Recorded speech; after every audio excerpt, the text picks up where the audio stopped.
वाहिगुरू जी का खालसा वाहिगुरू जी की फतेह अस्सलाम वालेकुम आदाब वर्ज मैं ਤੁਹਾਡੀ ਹੋਸਟ ਨੀਲਮ ਕੌਰ ਤੇ ਮੈਂ ਟੀਵੀ 84 ਸਾਰੇ ਦਰਸ਼ਕਾਂ ਤੇ ਸਰੋਤਿਆਂ ਨੂੰ ਜੀ ਆਇਆਂ ਕਹਿੰਦੇ ਆ ਪ੍ਰੋਗਰਾਮ ਸੱਚੋ ਸੱਚ ਵਿੱਚ ਜਿਹੜੇ ਇਸ ਪ੍ਰੋਗਰਾਮ ਨਾਲ ਦੇਸ਼ਾਂ ਵਿਦੇਸ਼ਾਂ ਤੋਂ ਜੁੜ ਚੁੱਕੇ ਨੇ ਖਾਲਸਾ ਅਫੇਅਰ ਸੰਚਾਲਕ ਡਾਕਟਰ ਅਮਰਜੀਤ ਸਿੰਘ ਜੀ ਸਟੂਡੀਓ ਵਿੱਚ ਸ਼ਾਮਿਲ ਨੇ ਉਹਨਾਂ ਨਾਲ ਗੱਲਬਾਤ ਕਰਕੇ ਅੱਜ ਦਾ ਮਿਸ਼ਨ ਉੱਪਰ ਉਹਨਾਂ ਤੋਂ ਉਹਨਾਂ ਦਾ ਤਜ਼ੀਆ ਜਾਣਦੇ ਆ ਜੀ ਡਾਕਟਰ ਸਾਹਿਬ ਵਾਹਿਗੁਰੂ ਜੀ ਕਾ ਖਾਲਸਾ ਵਾਹਿਗੁਰੂ ਜੀ ਕੀ ਫਤਿਹ। हाँ जी नीलम कौर जी ਤੁਹਾਨੂੰ ਵੀ ਤੇ ਦੁਨੀਆ ਭਰ ਚ ਬੈਠੇ ਸਾਡੇ ਬਹੁਤ ਹੀ ਪਿਆਰੇ ਸੋਹਣੇ ਸਿਆਣੇ ਸੁਨੱਖੇ ਟੀਵੀ 84 ਦੇ ਵਿਊਅਰਸ ਨੂੰ ਵੀ ਵਾਹਿਗੁਰੂ ਜੀ ਕਾ ਖਾਲਸਾ ਵਾਹਿਗੁਰੂ ਜੀ ਕੀ ਫਤਿਹ। ਸਾਡੇ ਬਹੁਤ ਹੀ ਪਿਆਰੇ ਮੁਸਲਮਾਨ ਭੈਣਾਂ ਭਰਾਵਾਂ ਨੂੰ ਅਸਲਾਮ ਅਲੈਕਮ। ਗੰਗਾ ਜਮਨੀ ਤਹਿਜ਼ੀਬ ਦੇ ਹਿੰਦੂ ਤਵੀਆਂ ਨੂੰ ਨਮੋ ਨਮः ਤੇ ਹੋਰ ਸਭ ਵੀਰਾਂ ਭੈਣਾਂ ਨੂੰ ਆਦਾਬਰਸ। ਜੀ ਡਾਕਟਰ ਸਾਹਿਬ ਜੀ ਨੂੰ ਪ੍ਰੋਗਰਾਮ ਸੱਚੋ ਸੱਚ ਵਿੱਚ ਬਹੁਤ ਧੰਨਵਾਦ ਜੀ ਡਾਕਟਰ ਸਾਹਿਬ। ਅੱਜ 20 ਅਪ੍ਰੈਲ 2026 7 ਵਿਸਾਖ ਨਾਨਕਸ਼ਾਹੀ ਸੰਮਤ 558 ਦਾ ਦਿਨ ਹੈ ਤੇ ਡਾਕਟਰ ਸਾਹਿਬ ਪ੍ਰੋਗਰਾਮ ਸ਼ੁਰੂ ਕਰਨ ਤੋਂ ਪਹਿਲਾਂ ਅਸੀਂ ਦਰਸ਼ਕਾਂ ਤੇ ਸਰੋਤਿਆਂ ਨੂੰ ਹਮੇਸ਼ਾ ਤਰ੍ਹਾਂ ਦੱਸਿਓ ਵਿਊਅਰਸ ਜੇ ਤੁਸੀਂ ਹੱਕ ਸੱਚ ਇਨਸਾਫ ਤੇ ਪੈਰਾ ਦਿੰਦਾ ਇੱਕੋ ਇੱਕ ਚੈਨਲ ਟੀਵੀ 84 ਦੇਖਣਾ ਚਾਹੁੰਦੇ ਹੋ ਤਾਂ ਤੁਸੀਂ ਦੇਖ ਸਕਦੇ ਹੋ Spectrum cable RCN cable Bell ਫਰਮ ਕੈਨੇਡਾ roku ਚਾਦੂ ਬਾਕਸ ਸ਼ਾਵਾ Facebook TV 84 ਦੀ ਐਪ ਰਾਹੀਂ online streaming and IP box ਤੇ ਤੁਸੀਂ TV 84 ਨੂੰ ਦੇਖ ਸਕਦੇ ਹੋ। ਵਿਊਅਰਸ ਜੇ ਤੁਸੀਂ TV 84 ਰਾਹੀਂ ਪ੍ਰੋਗਰਾਮ ਸੱਚੋ ਸੱਚ ਨਾਲ Facebook ਰਾਹੀਂ ਜੁੜੇ ਹੋ ਤਾਂ ਵੱਧ ਲਾਈਕ ਕਰੋ ਤੇ ਸ਼ੇਅਰ ਕਰੋ ਅਤੇ ਨਾਲ ਹੀ YouTube ਤੇ ਸਬਸਕ੍ਰਾਈਬ ਕਰੋ। ਇਹ ਵੀ ਦੱਸੋ ਕਿ ਤੁਸੀਂ TV 84 ਦੀ ਐਪ ਨੂੰ Android ਐਪ ਸਟੋਰ ਤੇ ਡਾਊਨਲੋਡ ਕਰਕੇ ਜੋ TV 84 ਦੀ ਲਾਈਵ ਸਟ੍ਰੀਮ ਹੈ ਇਸ ਨੂੰ ਤੁਸੀਂ 24 ਆਵਰਸ ਦੇਖ ਸਕਦੇ ਹੋ। ਸੋ ਵਿਊਅਰਸ ਪ੍ਰੋਗਰਾਮ ਦੀ ਸ਼ੁਰੂਆਤ ਕਰਨ ਜਾ ਰਹੇ ਹਾਂ ਔਰ ਇਸ ਵੀਕ ਦਾ ਪਹਿਲਾ ਪ੍ਰੋਗਰਾਮ ਕਰਨ ਜਾ ਰਹੇ ਹਾਂ ਔਰ ਆਸ ਕਰਾਂਗੇ ਜਿਹੜਾ ਤੁਹਾਡਾ ਵੀਕਐਂਡ ਹੈ ਉਹ ਬਹੁਤ ਹੀ ਵਧੀਆ ਗੁਜ਼ਰਿਆ ਹੋਵੇਗਾ। ਸੋ ਆਪਣੇ ਪ੍ਰੋਗਰਾਮ ਦੀ ਸ਼ੁਰੂਆਤ ਕਰਨ ਜਾ ਰਹੇ ਹਾਂ ਅੱਜ ਦੀ ਸਪਾਂਸਰਸ਼ਿਪ ਦੇ ਨਾਲ ਕਿ ਅੱਜ ਦੇ ਪ੍ਰੋਗਰਾਮ ਸੱਚੋ ਸੱਚ ਨੂੰ ਸਪਾਂਸਰ ਕੀਤਾ ਗਿਆ ਹੈ ਟੋਰਾਂਟੋ ਕੈਨੇਡਾ ਤੋਂ ਸੱਚਪ੍ਰੀਤ ਸਿੰਘ ਜੋਰਾ ਵੱਲੋਂ। ਸੋ ਇਹਨਾਂ ਨੇ TV 84 ਦੀ ਸ਼ਲਾਘਾ ਕੀਤੀ ਹੈ ਔਰ ਨਾਲ ਹੀ ਸਪੋਰਟ ਕਰਨ ਲਈ ਕਿਹਾ ਔਰ ਖਾਲਸਾ ਦੀ ਪ੍ਰਾਪਤੀ ਦੀ ਅਰਦਾਸ ਕੀਤੀ ਹੈ। ਸੋ ਅੱਜ ਦੀ ਸਪਾਂਸਰਸ਼ਿਪ ਲਈ ਅਸੀਂ ਵੀਰ ਸੱਚਪ੍ਰੀਤ ਸਿੰਘ ਜੋਰਾ ਦਾ ਤਹਿ ਦਿਲ ਤੋਂ ਧੰਨਵਾਦ ਕਰਦੇ ਹਾਂ ਔਰ ਤੁਹਾਨੂੰ ਵੀ ਅਪੀਲ ਤੇ ਬੇਨਤੀ ਕਰਦੇ ਹਾਂ ਕਿ ਤੁਸੀਂ ਪ੍ਰੋਗਰਾਮ ਸੱਚੋ ਸੱਚ ਨੂੰ ਸਪਾਂਸਰ ਕਰੋ। ਸਪਾਂਸਰਸ਼ਿਪ ਲਈ ਤੁਸੀਂ ਕਾਲ ਕਰ ਸਕਦੇ ਸਾਡੇ ਫੋਨ ਨੰਬਰ ਤੇ 5166619184 ਸੇਮ ਨੰਬਰ ਤੇ WhatsApp ਕਰ ਸਕਦੇ ਹੋ। ਤੁਸੀਂ ਈਮੇਲ ਵੀ ਕਰ ਸਕਦੇ ਹੋ info@tv84.tv ਤੇ। ਸੋ ਵੀਅਰਸ ਪਹਿਲੇ ਸਮੇਂ ਦੇ ਵਿੱਚ ਆਪਾਂ ਗੱਲਬਾਤ ਕਰਨ ਜਾ ਰਹੇ ਹਾਂ ਅਮਰੀਕਾ ਤੇ ਈਰਾਨ ਦੇ ਹਵਾਲੇ ਨਾਲ ਕਿ ਅਮਰੀਕਾ ਅਤੇ ਈਰਾਨ ਵਿਚਾਲੇ ਸੰਭਾਵਤ ਇਸਲਾਮਾਬਾਦ ਵਿੱਚ ਹੋਣ ਵਾਲੀ ਦੂਸਰੇ ਗੇੜ ਦੀ ਗੱਲਬਾਤ ਖਟਾਈ ਵਿੱਚ ਪੈਂਦੀ ਜਾਪ ਰਹੀ ਹੈ ਔਰ ਸਟੇਟ ਆਫ ਹਾਰਮੂਜ਼ ਕਬਾਬ ਦੀ ਹੱਡੀ ਬਣਿਆ ਹੋਇਆ ਹੈ ਔਰ ਈਰਾਨ ਦਾ ਸਟੈਂਡ ਹੈ ਕਿ ਅਮਰੀਕਾ ਵੱਲੋਂ ਸਟੇਟ ਆਫ ਹਾਰਮੂਜ਼ ਨੂੰ ਬਲੌਕ ਕਰਨਾ ਜੰਗਬੰਦੀ ਦੀ ਉਲੰਘਣਾ ਹੈ ਜਦੋਂ ਕਿ ਅਮਰੀਕਾ ਦਾ ਕਹਿਣਾ ਹੈ ਕਿ ਈਰਾਨ ਨਾਲ ਕਿਸੇ ਡੀਲ ਤੋਂ ਬਾਅਦ ਹੀ ਇਸ ਬਲੌਕਡ ਨੂੰ ਖਤਮ ਕੀਤਾ ਜਾਵੇਗਾ। ਸੋ ਇਸ ਬਾਰੇ ਆਪਾਂ ਗੱਲਬਾਤ ਕਰਨ ਜਾ ਰਹੇ ਹਾਂ। ਸੋ ਅਸੀਂ ਚਾਹਾਂਗੇ ਕਿ ਤੁਸੀਂ ਇਸੇ ਤਰ੍ਹਾਂ ਬਣੇ ਰਹਿਣਾ ਦੇਖਣ ਸੁਣਨ ਲਈ ਤੁਹਾਡਾ ਸਭ ਦਾ ਬਹੁਤ ਬਹੁਤ ਸ਼ੁਕਰੀਆ। ਜੀ ਡਾਕਟਰ ਸਾਹਿਬ ਕੀ ਵਿਚਾਰ ਹੈ? ਦੇਖੋ ਸਭ ਤੋਂ ਪਹਿਲਾਂ ਤਾਂ ਅੱਜ ਦੇ ਪ੍ਰੋਗਰਾਮ ਨੂੰ ਸਪਾਂਸਰ ਕਰਨ ਲਈ ਅਸੀਂ ਵੀਰ ਸਚਪ੍ਰੀਤ ਸਿੰਘ ਜਿਹੜੇ ਟੋਰਾਂਟੋ ਕੈਨੇਡਾ ਵਾਸੀ ਨੇ ਉਹਨਾਂ ਦਾ ਬਹੁਤ-ਬਹੁਤ ਸ਼ੁਕਰੀਆ ਅਦਾ ਕਰਦੇ ਹਾਂ। ਇਹ ਨੌਜਵਾਨ ਲਗਾਤਾਰਤਾ ਨਾਲ ਜਦੋਂ ਤੋਂ ਅਸੀਂ ਜਿਹੜਾ ਇਸ ਦੀ ਸ਼ੁਰੂਆਤ ਕੀਤੀ ਔਰ ਉਹਨਾਂ ਦਾ ਟੋਰਾਂਟੋ 'ਚ ਆਉਣਾ ਹੋਇਆ ਉਹ ਹਮਾਇਤੀ ਨੇ ਸਪੋਰਟਰ ਨੇ ਔਰ ਮੈਨੂੰ ਇਸ ਗੱਲ ਦੀ ਖੁਸ਼ੀ ਹੁੰਦੀ ਹੈ ਕਿ ਸਾਡੇ ਪ੍ਰੋਗਰਾਮ ਨੂੰ ਜਿੱਥੇ ਹਰ ਦੁਨੀਆ ਦੇ ਕੋਨੇ 'ਚ ਦੇਖਿਆ ਜਾਂਦਾ ਹੈ ਭਾਰਤ ਦੇ ਵਿੱਚ ਤਾਂ ਮੁਕੰਮਲ ਪਾਬੰਦੀ ਹੈ ਪਰ ਬਾਹਰਲੇ ਮੁਲਕਾਂ 'ਚ ਖਾਸ ਤੌਰ 'ਤੇ ਜਿਹੜੇ ਇੰਟੈਲੈਕਚੁਅਲੀ ਸ਼ਾਰਪ ਸਾਡੇ ਨੌਜਵਾਨ ਬੱਚੇ ਬੱਚੀਆਂ ਨੇ ਉਹਨਾਂ ਦਾ ਇਹ ਪਸੰਦੀਦਾ ਪ੍ਰੋਗਰਾਮ ਹੈ। ਇਸ ਦੇ ਉੱਤੇ ਉਹ ਡਿਬੇਟ ਵੀ ਕਰਦੇ ਨੇ ਬਹੁਤ ਸਾਰੀਆਂ ਥਾਵਾਂ ਤੋਂ ਸਾਨੂੰ ਜਿਹੜੀਆਂ ਲਿਖਤਾਂ ਵੀ ਆਉਂਦੀਆਂ ਨੇ ਉਹਨਾਂ 'ਚ ਇਹ ਉਹ ਜਨਰੇਸ਼ਨ ਹੈ ਜਿਸ ਨੇ 84 ਨਹੀਂ ਦੇਖਿਆ ਹੋਇਆ ਕਿਉਂਕਿ ਜਿਹੜੇ ਤਾਂ ਪਿਛਲੇ ਆਲਮੋਸਟ 42 ਸਾਲ ਤੋਂ ਹੀ ਜੁੜੇ ਹੋਏ ਨੇ ਉਹਨਾਂ ਨੂੰ ਤਾਂ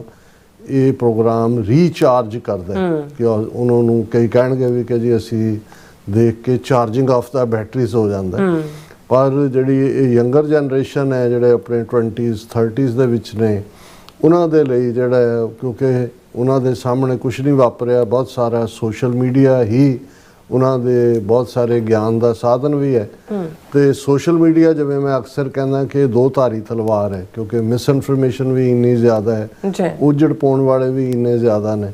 ਸੋ ਸੱਚ ਤੇ ਕੱਚ ਨੂੰ ਨਖਾਰਨਾ ਇਹੀ ਜੇ ਹੋਰ ਤਾਂ ਅਸੀਂ ਕੋਈ ਇਸ ਲੈਵਲ ਦਾ ਸਾਡੇ ਕੋਲ ਨੈਟਵਰਕ ਤਾਂ ਨਹੀਂ ਹੈ ਕਿ ਦੁਨੀਆ ਭਰ 'ਚ ਕੋਈ ਗਰਾਊਂਡ ਲੈਵਲ ਦੇ ਉੱਤੇ ਅਸੀਂ ਐਵਰੀ ਆਵਰ ਕਵਰੇਜ ਕਰ ਰਹੇ ਹਾਂ ਜਾਂ ਕੋਈ ਵੱਡਾ ਸਕੂਪ ਮੀਡੀਆ ਦੇ ਹਵਾਲੇ ਨਾਲ ਕਰ ਰਹੇ ਹਾਂ। ਅਸੀਂ ਕੋਸ਼ਿਸ਼ ਕਰ ਰਹੇ ਹਾਂ ਕਿ ਸਾਡੀ ਗਰਾਊਂਡ ਲੈਵਲ ਰਿਪੋਰਟਿੰਗ ਪਰ ਸਾਡੇ ਤੇ ਪਾਬੰਦੀ ਨੇ ਜਿਹੜਾ ਥੋੜ੍ਹਾ ਬਹੁਤ ਅਸੀਂ ਇਸ ਪੀਰੀਅਡ ਦੇ ਵਿੱਚ ਇਨਸਾਈਡ ਕੰਟੈਕਟ ਬਣਾਏ ਸੀ ਔਰ ਸਾਡੇ ਰਿਪੋਰਟਰ ਬੜੀ ਮਿਹਨਤ ਦੇ ਨਾਲ ਗਰਾਊਂਡ ਦੇ ਉੱਤੇ ਮਿਹਨਤ ਕਰਦੇ ਸੀ। ਹੁਣ ਉਹਨਾਂ ਨੂੰ ਵੀ ਜਿਹੜਾ ਇੱਕ ਡਿਸਗਾਈਜ਼ ਦੇ ਵਿੱਚ ਹੀ, ਜਿਹਦੇ 'ਚ ਕਿ ਈਵਨ TV84 ਦਾ ਲੋਗੋ ਸਾਹਮਣੇ ਨਹੀਂ ਹੁੰਦਾ, ਉਹ ਉਸ ਨੂੰ ਕਵਰ ਕਰਦੇ ਨੇ ਔਰ ਫਿਰ ਸਾਡੇ ਸਟੂਡੀਓ 'ਚ ਅਸੀਂ ਉਸ ਨੂੰ ਪ੍ਰਪੇਅਰ ਕਰਕੇ ਲਾਗੂ ਕਰਦੇ।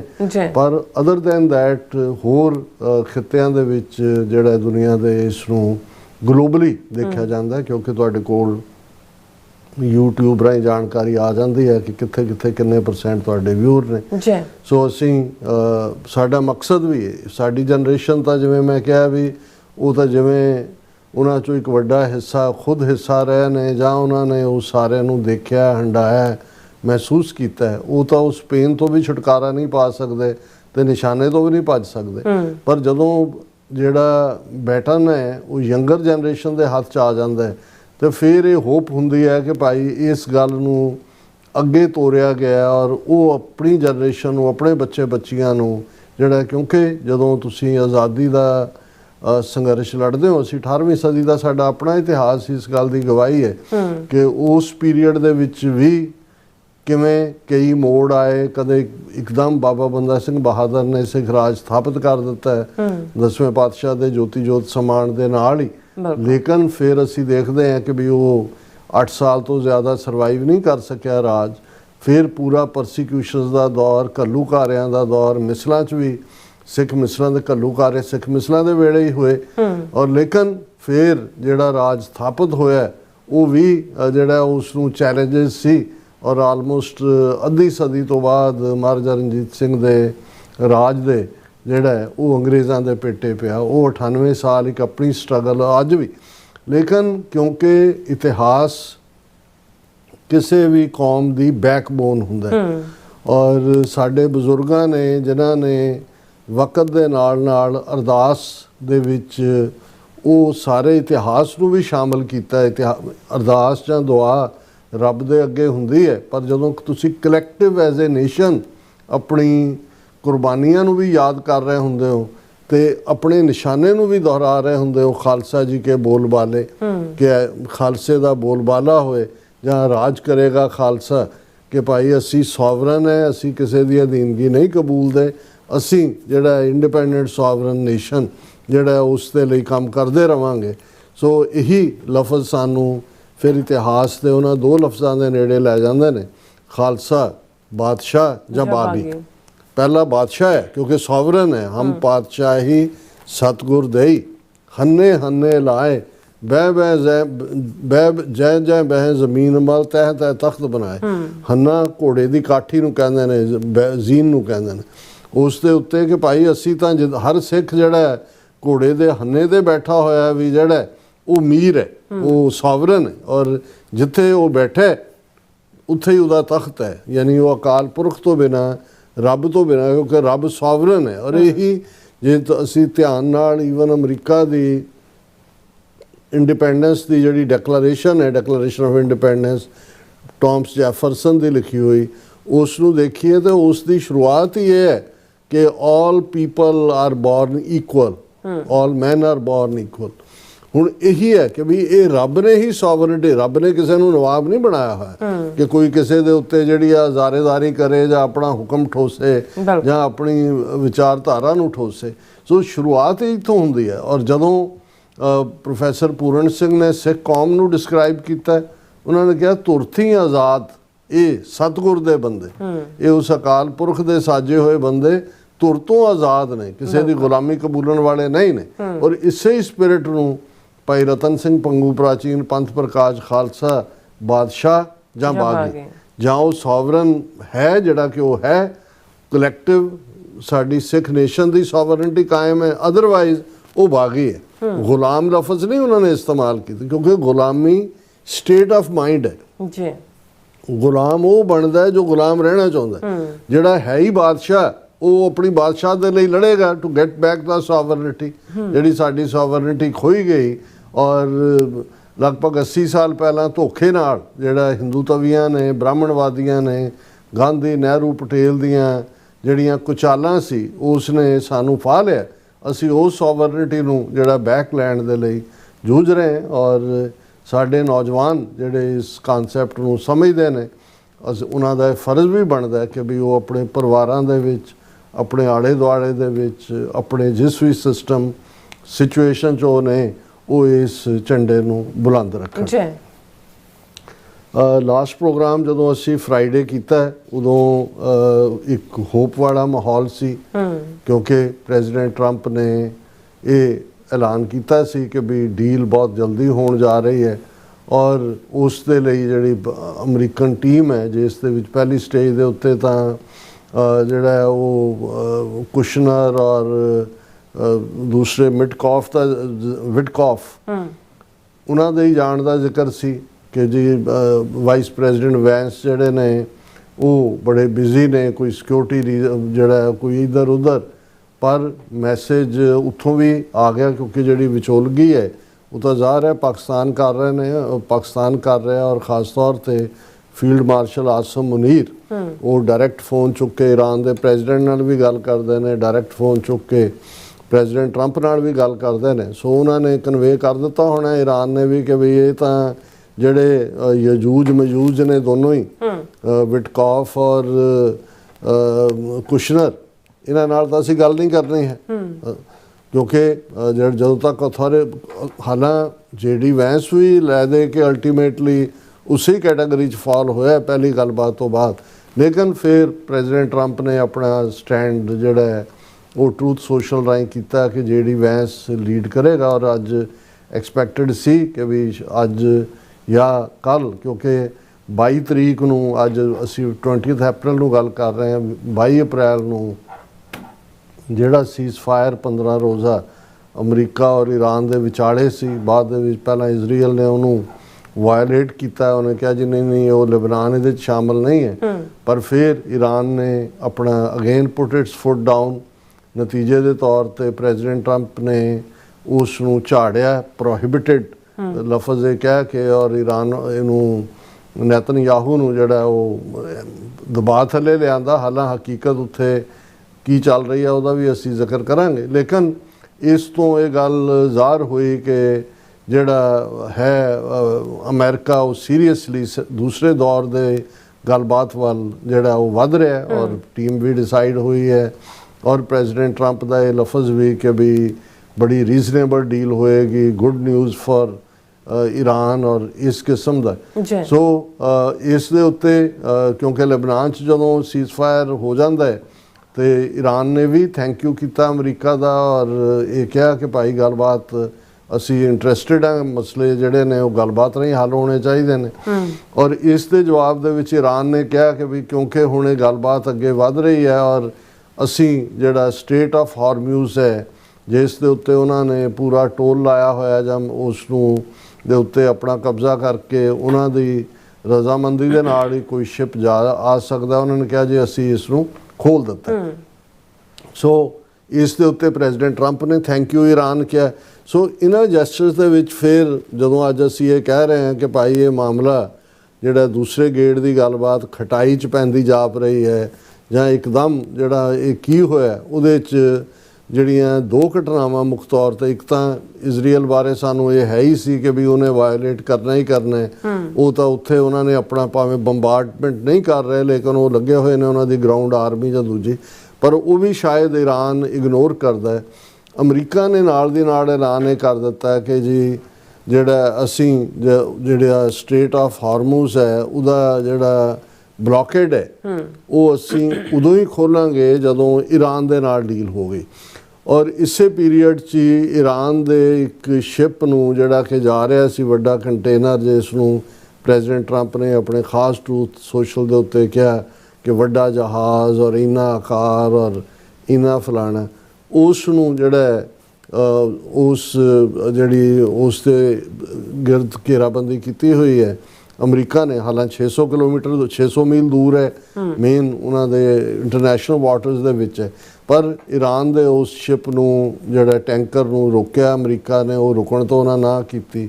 ਇੱਧਰ ਜਿਹੜਾ ਉਸ ਦੀ ਟੈਂਕੀ ਟੁੰਕੀ ਨੂੰ ਜਿਹੜਾ ਕਰਕੇ ਤੇ ਉਸ ਨੂੰ ਅਮਰੀਕਾ ਨੇ ਆਪਣੇ ਕਬਜ਼ੇ 'ਚ ਲੈ ਲਿਆ ਔਰ ਇਸ ਦੇ ਉੱਤੇ ਜਿਹੜਾ ਈਰਾਨ ਨੇ ਜ਼ੋਰਦਾਰ ਪ੍ਰੋਟੈਸਟ ਵੀ ਕੀਤਾ ਔਰ ਕਿ ਭਾਈ ਇਹ ਤਾਂ ਜਿਹੜਾ ਇਹ ਤਾਂ ਬਿਲਕੁਲ ਵਾਇਓਲੇਸ਼ਨ ਹੈ ਸੀਜ਼ਫਾਇਰ ਦੀ ਵੀ ਅਸੀਂ ਤਾਂ ਜਿਹੜਾ ਇਸ ਗੁੱਡਵਿਲ ਦੇ ਥੱਲੇ ਹੀ ਜਿਹੜਾ ਉਹ ਹਰ ਇੱਕ ਨੂੰ ਅਸੀਂ ਅਲਾਉ ਕਰਨ ਦੀ ਗੱਲ ਕੀਤੀ ਕਿ ਅਸੀਂ ਪੂਰੀ ਤਰ੍ਹਾਂ ਖੋਲ੍ਹ ਦਿੱਤਾ ਹੈ ਸਟੇਟ ਆਫ ਹਾਰਮੂਜ਼, ਪਰ ਇਹਨੂੰ ਬਲੌਕ ਕੀਤਾ ਗਿਆ। ਪਰ ਜਿਹੜੀ ਮੈਂ ਲੇਟੈਸਟ ਸਟੂਡੀਓ 'ਚ ਆਉਣ ਤੋਂ ਪਹਿਲਾਂ ਵੀ ਮੈਂ ਦੇਖ ਰਿਹਾ ਸੀ, ਕਿਉਂਕਿ ਸਵੇਰ ਤੱਕ ਤਾਂ ਪੋਜੀਸ਼ਨ ਦੁਪਹਿਰ ਤੱਕ ਵੀ ਇਹੀ ਚੱਲ ਰਹੀ ਸੀ ਕਿ ਜਿਹੜੀ ਹੈ Iran not planning to attend talks with US in Pakistan, ਕਿ ਵੀ ਈਰਾਨ ਦਾ ਇਹ ਕਹਿਣਾ ਸੀ ਕਿ ਜਦੋਂ ਤੱਕ ਸਟੇਟ ਆਫ ਹਾਰਮੂਜ਼ ਦਾ ਬਲੌਕੇਡ ਅਮਰੀਕਾ ਨਹੀਂ ਚੁੱਕਦਾ ਅਸੀਂ ਆਪਣੀ ਟੀਮ ਜਿਹੜੀ ਹੈ ਉਹ ਇਸਲਾਮਾਬਾਦ ਗੱਲਬਾਤ ਲਈ ਨਹੀਂ ਭੇਜਣੀ। ਔਰ ਹਾਲਾਂ ਅਮਰੀਕਾ ਵੱਲੋਂ ਤਾਂ ਅੱਜ ਜਿਹੜਾ JD ਵੈਂਸ ਔਰ ਦੂਸਰੇ ਉਹਨਾਂ ਦੇ ਜਿਹੜੇ ਦੋਨੋਂ ਨੇ ਵਿਟਕੌਫ ਔਰ ਕੁਸ਼ਨਰ ਉਹਨਾਂ ਨੇ ਜਾਣਾ ਸੀ। ਸੋ ਜ਼ਾਹਰ ਹੈ ਕਿ ਵੀ ਇਹ 24 ਘੰਟੇ ਵਿਚਾਲੇ ਨੇ, ਕਿਉਂਕਿ ਫਲਾਈਟ ਤਾਂ 19 ਕੀ ਘੰਟੇ ਲੱਗੇਗੀ, 12-14 ਘੰਟੇ ਜੇ ਬੁੱਧਵਾਰ ਤੱਕ ਸੀਜ਼ਫਾਇਰ। ਹੁਣ ਇਸ ਸਾਰੇ ਦਾ ਸਾਨੂੰ ਹੋਪ ਇਹ ਸੀ ਜਾਂ ਅਜੇ ਵੀ ਇਹ ਹੈ ਕਿ ਵੀ ਦੋਨੋਂ ਡੈਲੀਗੇਸ਼ਨ ਹਾਈ ਲੈਵਲ ਫਿਰ ਆਉਣਗੇ, ਦੂਸਰੇ ਗੇੜ ਦੀ ਗੱਲਬਾਤ ਚੱਲੇਗੀ ਔਰ ਇਸੇ ਦੌਰਾਨ ਜਿਹੜਾ 2 ਹਫ਼ਤੇ ਦਾ ਸੀਜ਼ਫਾਇਰ ਹੈ ਉਹ ਅੱਗੋਂ ਐਕਸਟੈਂਡ ਹੋ ਜਾਏਗਾ ਔਰ ਇਹ ਜਿਹੜੀ ਮਾਰੂ ਜੰਗ ਹੈ ਤਬਾਹੀ ਵਾਲੀ ਇਹ ਅਵੋਇਡ ਹੋਏਗੀ। ਕਿਉਂਕਿ ਜੇ ਇਹ ਗੱਲਬਾਤ ਦਾ ਦੌਰ ਨਾ ਸ਼ੁਰੂ ਹੋਇਆ ਔਰ ਇਹੀ ਹਾਰਡਨਿੰਗ ਆਫ ਸਟਾਂਸ ਰਿਹਾ ਫਿਰ ਹੋ ਸਕਦਾ, ਕਿਉਂਕਿ ਇਸ ਸਾਰੇ ਪੀਰੀਅਡ 'ਚ ਇਹਨਾਂ 2 ਹਫ਼ਤਿਆਂ 'ਚ ਅਮਰੀਕਾ ਨੇ ਆਪਣਾ ਮਿਲਟਰੀ ਬਿਲਡਅਪ ਪੂਰੇ ਜ਼ੋਰ ਸ਼ੋਰ ਨਾਲ ਕੀਤਾ ਉੱਥੇ, ਪੂਰੇ ਸੋਲਜਰ ਵੀ ਐਕਸਟਰਾ ਔਰ ਦੂਸਰਾ ਵੀ। ਸੋ ਜਿਹੜੇ ਕੁਛ ਨੇ ਉਹ ਇਹ ਕਹਿ ਰਹੇ ਨੇ ਕਿ ਵੀ ਇਹ ਜਿਹੜੀ ਡਿਲੇ ਟੈਕਟਿਕ ਹੈ ਅਮਰੀਕਾ ਦੀ, ਜਿਹਦੇ ਲਈ ਲਫ਼ਜ਼ ਡਿਸੈਪਸ਼ਨ ਵੀ ਇਸਤੇਮਾਲ ਕੀਤਾ ਜਾ ਰਿਹਾ, ਇਹ ਫੌਜੀ ਬਿਲਟਅਪ ਲਈ ਔਰ ਫਾਈਨਲੀ ਈਰਾਨ ਦੇ ਉੱਤੇ ਜਿਹੜਾ ਹੈ ਹਰ ਗਰਾਊਂਡ ਦੇ ਉੱਤੇ ਵੀ ਉਹਨਾਂ ਦੇ ਉਹ ਖਰਗ ਆਈਲੈਂਡ ਦੇ ਉੱਤੇ ਵੀ ਔਰ ਬਾਕੀ ਵੀ ਜਿਹੜਾ ਉਹ ਹਮਲੇ ਦੀਆਂ ਸੰਭਾਵਨਾਵਾਂ ਨੇ। ਔਰ ਈਵਨ ਪ੍ਰੈਜ਼ੀਡੈਂਟ ਟਰੰਪ ਨੇ ਵੀ ਜਿਸ ਵਿੱਚ ਉਹਨਾਂ ਨੇ ਕਿਹਾ ਵੀ ਅਸੀਂ ਇਹ ਖੋਲਾਂਗੇ ਨਹੀਂ, ਈਰਾਨ ਨੂੰ ਉਹਨਾਂ ਨੇ ਥ੍ਰੈਟਨ ਕੀਤਾ ਕਿ ਵੀ ਡੀਲ ਕਰ ਲਓ ਨਹੀਂ ਤਾਂ ਅਸੀਂ ਤਾਂ ਉਹੀ ਤੁਹਾਡੇ ਹਰ ਜਿਹੜਾ ਪੁੱਲ ਹੈ ਔਰ ਪਾਵਰ ਹਾਊਸ ਹੈ ਔਰ ਦੂਜਾ ਜਿਹਾ ਉਡਾ ਦਿਆਂਗੇ। ਹਾਲਾਂਕਿ ਇਹ ਵਾਰ ਕ੍ਰਾਈਮ ਹੈ, ਲੇਕਿਨ ਮੈਂ ਅੱਜ ਹੀ ਦੇਖ ਰਿਹਾ ਸੀ ਜਿਹੜਾ ਅਮਰੀਕਾ ਦਾ ਐਂਬੈਸਡਰ ਹੈ ਯੂਨਾਈਟਿਡ ਨੇਸ਼ਨ ਦੇ ਵਿੱਚ, ਉਹ ਜਸਟੀਫਾਈ ਕਰ ਰਿਹਾ ਸੀ ਕਿ ਜੀ ਕਿਉਂਕਿ ਜਿਹੜੀ ਪਾਵਰ ਸੈਂਟਰ ਨੇ ਔਰ ਬ੍ਰਿਜਸ ਔਰ ਦੂਜਿਆਂ ਦਾ ਕੰਟਰੋਲ ਜਿਹੜਾ ਉਹ ਈਰਾਨ ਦੇ ਰੈਵੋਲੂਸ਼ਨਰੀ ਗਾਰਡਸ ਕੋਲ ਹੈ, ਉਹ ਮਿਲਟਰੀ ਟਾਰਗੇਟ ਨੇ, ਸਿਵਿਲੀਅਨ ਨਹੀਂ। ਸੋ ਇਹਦੇ ਤੋਂ ਇਹ ਲੱਗਦਾ ਹੈ ਕਿ ਵੀ ਅਮਰੀਕਾ ਦੇ ਦੇਖੋ ਦੋਨੋਂ ਪਾਸੇ ਲੌਬੀਜ਼ ਆਪਣਾ ਕੰਮ ਕਰ ਰਹੀਆਂ ਔਰ ਖ਼ਾਸ ਤੌਰ 'ਤੇ ਜਦੋਂ ਅਸੀਂ ਪਹਿਲੇ ਦਿਨ ਪੂਰੀ ਹੋਪ ਦੇ ਨਾਲ ਵੀ ਗੱਲ ਕੀਤੀ ਉਦੋਂ ਸਾਨੂੰ ਸੀ ਕਿ ਵੀ ਕੌਣ ਸਪੋਇਲਰ ਹੋ ਸਕਦਾ। ਸਾਡੀ ਉਸ ਸੈਗਮੈਂਟ ਦਾ ਟਾਈਟਲ ਵੀ ਇਹ ਸੀ ਕਿ ਵੀ ਵੱਧ ਰਹੇ ਨੇ ਅਮਨ ਸਮਝੌਤੇ ਵੱਲ, ਪਰ ਇਜ਼ਰਾਈਲ ਕੈਨ ਬੀ ਦਾ ਜਿਹੜਾ ਸਪੋਇਲਰ।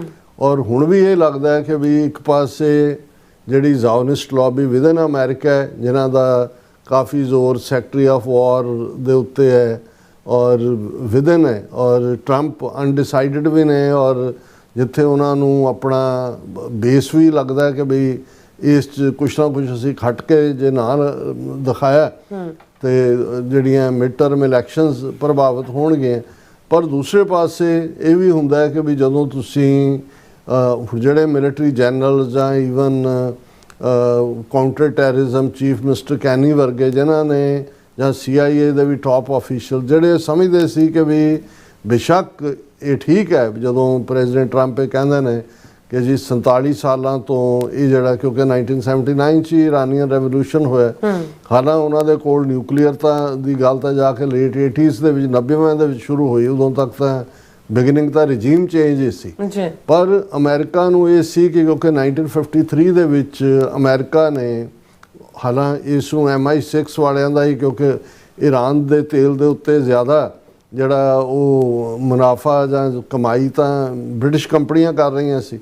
ਸੋ ਜਿਹੜੀ ਬ੍ਰਿਟਿਸ਼ ਇੰਟੈਲੀਜੈਂਸ ਏਜੰਸੀ MI6 ਨੇ ਪਲਾਟ ਬਣਾਇਆ ਡੈਮੋਕ੍ਰੈਟਿਕਲੀ ਇਲੈਕਟਿਡ ਉਹਨਾਂ ਦੇ ਪ੍ਰੈਜ਼ੀਡੈਂਟ ਜਿਹੜੇ ਪਪੂਲਰ ਵੀ ਸੀ ਡਾਕਟਰ ਮੁਸੱਦਕ, ਉਹਨਾਂ ਦਾ ਤਖਤਾ ਪਲਟਿਆ ਔਰ ਫਿਰ ਆਪਣੇ ਸ਼ਾਹ ਪਹਿਲਵੀ ਨੂੰ ਲਿਜਾ ਕੇ ਬਿਠਾ ਦਿੱਤਾ।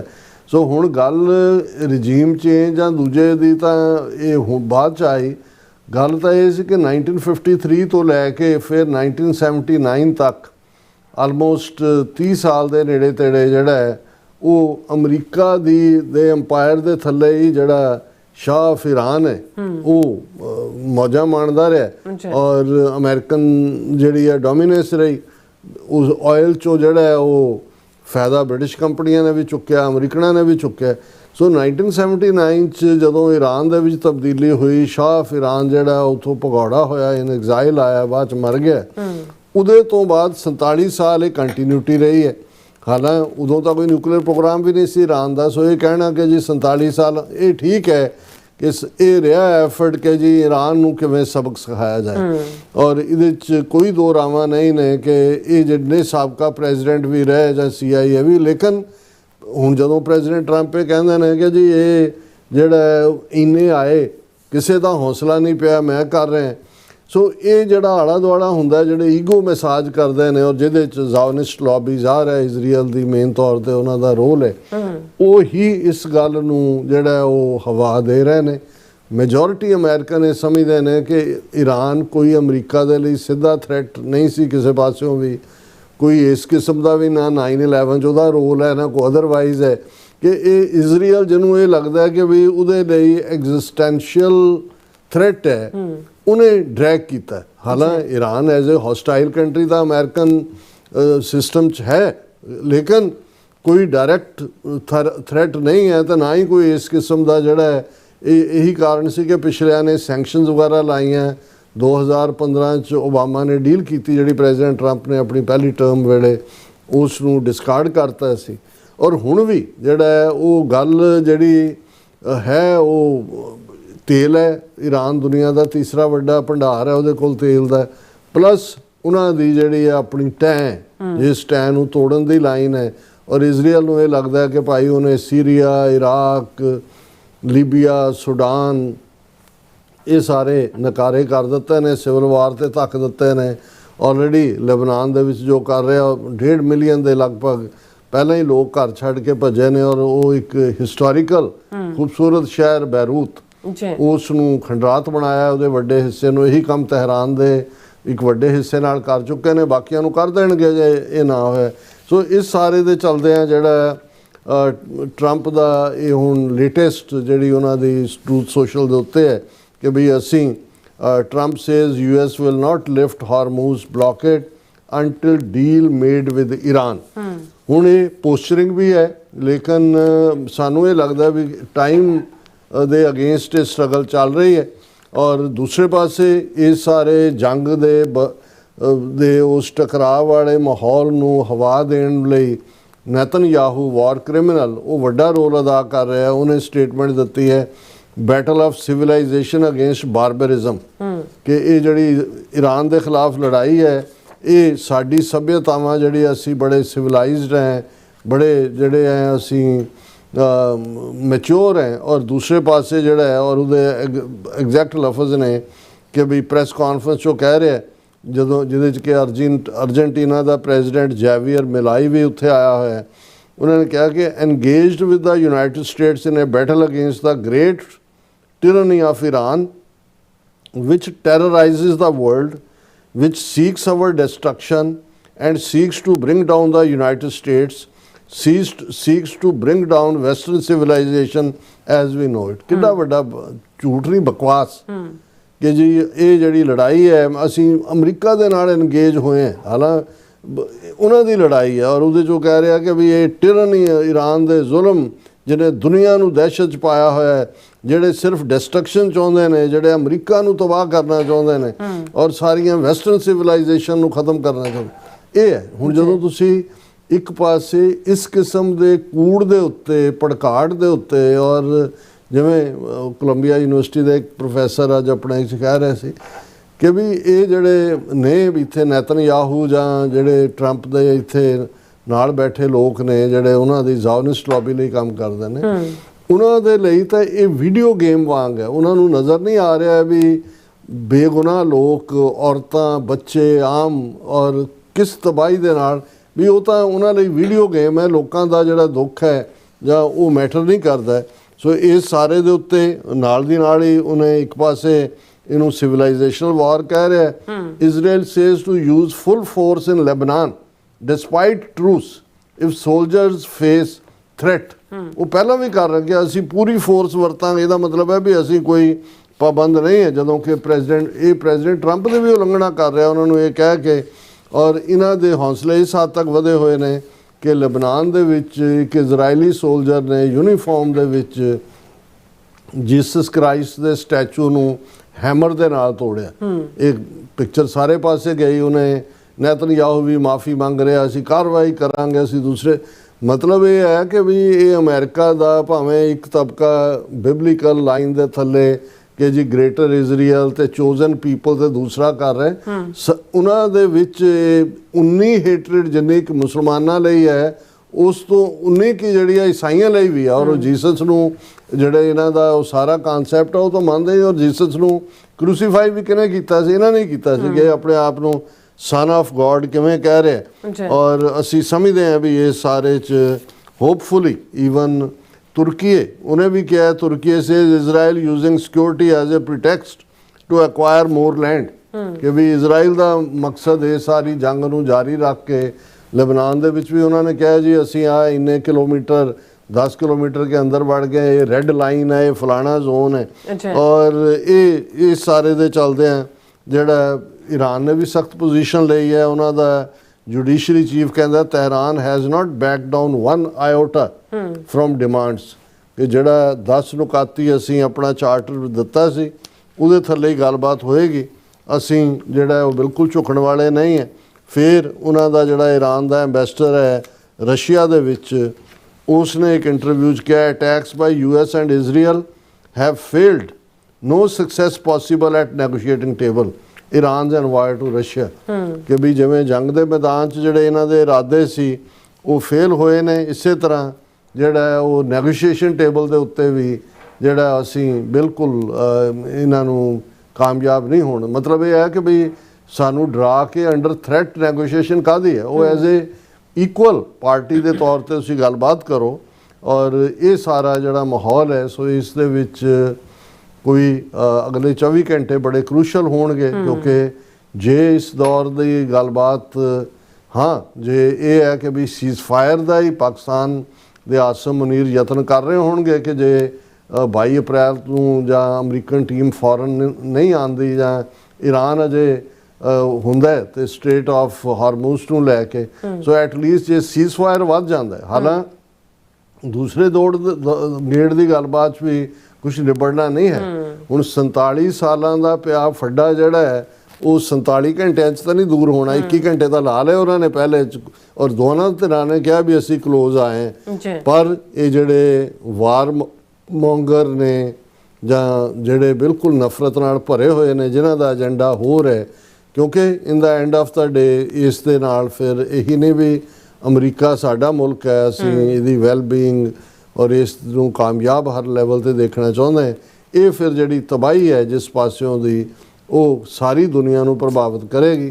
ਆਲਰੇਡੀ ਜਦੋਂ ਇਹ ਜਿਹੜੀਆਂ ਨੇ ਹਾਰਡ ਪੋਜੀਸ਼ਨਸ ਦੋਨੋਂ ਪਾਸੇ ਸਟੇਟ ਆਫ ਹਾਰਮੂਜ਼ ਨੂੰ ਲੈ ਕੇ ਹੋਈਆਂ ਨੇ, ਆਇਲ ਪ੍ਰਾਈਸਿਸ ਅਪ ਹੋਏ ਨੇ, ਔਰ ਇਹ ਤਬਾਹੀ ਦਾ ਮੰਜ਼ਰ ਬਣ ਜਾਏਗਾ ਜੇ ਇਹਨਾਂ ਅਗਲੇ 24 ਘੰਟਿਆਂ 'ਚ ਕੋਈ ਜਿਹੜਾ ਉਹ ਇਹਨੂੰ ਡਾਇਲੂਟ ਡਾਊਨ ਨਾ ਕੀਤਾ ਗਿਆ। ਬਿਲਕੁਲ ਰਾਸਾ, ਤੁਹਾਡਾ ਬਹੁਤ ਬਹੁਤ ਸ਼ੁਕਰੀਆ। ਸੋ ਥੱਲੇ ਨੇ ਬ੍ਰੇਕ ਔਰ ਬ੍ਰੇਕ ਤੇ ਜਾਣ ਤੋਂ ਪਹਿਲਾਂ ਅਸੀਂ ਦਰਸ਼ਕਾਂ ਤੇ ਸਰੋਤਿਆਂ ਨੂੰ ਅਪੀਲ ਤੇ ਬੇਨਤੀ ਕਰਦੇ ਹਾਂ, ਵਿਊਅਰਸ ਜਿਸ ਤਰ੍ਹਾਂ ਤੁਸੀਂ ਜਾਣਦੇ ਹੋ ਕਿ TV 84 ਇੱਕ ਪੰਥਕ ਚੈਨਲ ਹੈ। TV 84 ਦੀ ਚੜ੍ਹਦੀ ਕਲਾ ਲਈ ਵੱਧ ਤੋਂ ਵੱਧ ਡੋਨੇਟ ਕਰੋ। ਡੋਨੇਟ ਕਰਨ ਲਈ ਸਾਡੀ ਵੈਬਸਾਈਟ tv84.tv ਤੇ ਜਾ ਕੇ ਪੇਪਲ ਦੀ ਵਰਤੋਂ ਕਰਕੇ ਵਨ ਟਾਈਮ ਡੋਨੇਟ ਕਰ ਸਕਦੇ ਹੋ, ਮੰਥਲੀ ਡੋਨੇਟ ਵੀ ਕਰ ਸਕਦੇ ਹੋ। ਤੁਸੀਂ TV 84 ਦੇ ਨਾਮ ਤੇ ਚੈੱਕ ਬਣਾ ਕੇ ਸਾਨੂੰ ਮੇਲ ਵੀ ਕਰ ਸਕਦੇ ਹੋ ਸਾਡੇ ਇਸ ਪਤੇ ਤੇ 36-01 37th Avenue Long Island City, New York 11101 USA, ਜਾਂ ਫਿਰ ਤੁਸੀਂ ਸਾਨੂੰ ਫੋਨ ਰਾਹੀਂ ਸੰਪਰਕ ਕਰ ਸਕਦੇ ਹੋ 5166619184। ਤੁਸੀਂ ਸਾਨੂੰ ਈਮੇਲ ਵੀ ਕਰ ਸਕਦੇ info@tv84.tv ਤੇ। ਅਸੀਂ ਤੁਹਾਡੇ ਤਹਿ ਦਿਲ ਤੋਂ ਸ਼ੁਕਰਗੁਜ਼ਾਰ ਹੋਵਾਂਗੇ। ਸੋ ਥੱਲੇ ਨੇ ਬ੍ਰੇਕ ਵਿਊਅਰਸ, ਤੁਸੀਂ ਇਸੇ ਤਰ੍ਹਾਂ ਬਣੇ ਰਹਿਣਾ। ਮਿਲਦੇ ਹਾਂ ਆਫਟਰ ਦਿਸ ਸ਼ਾਰਟ ਬ੍ਰੇਕ।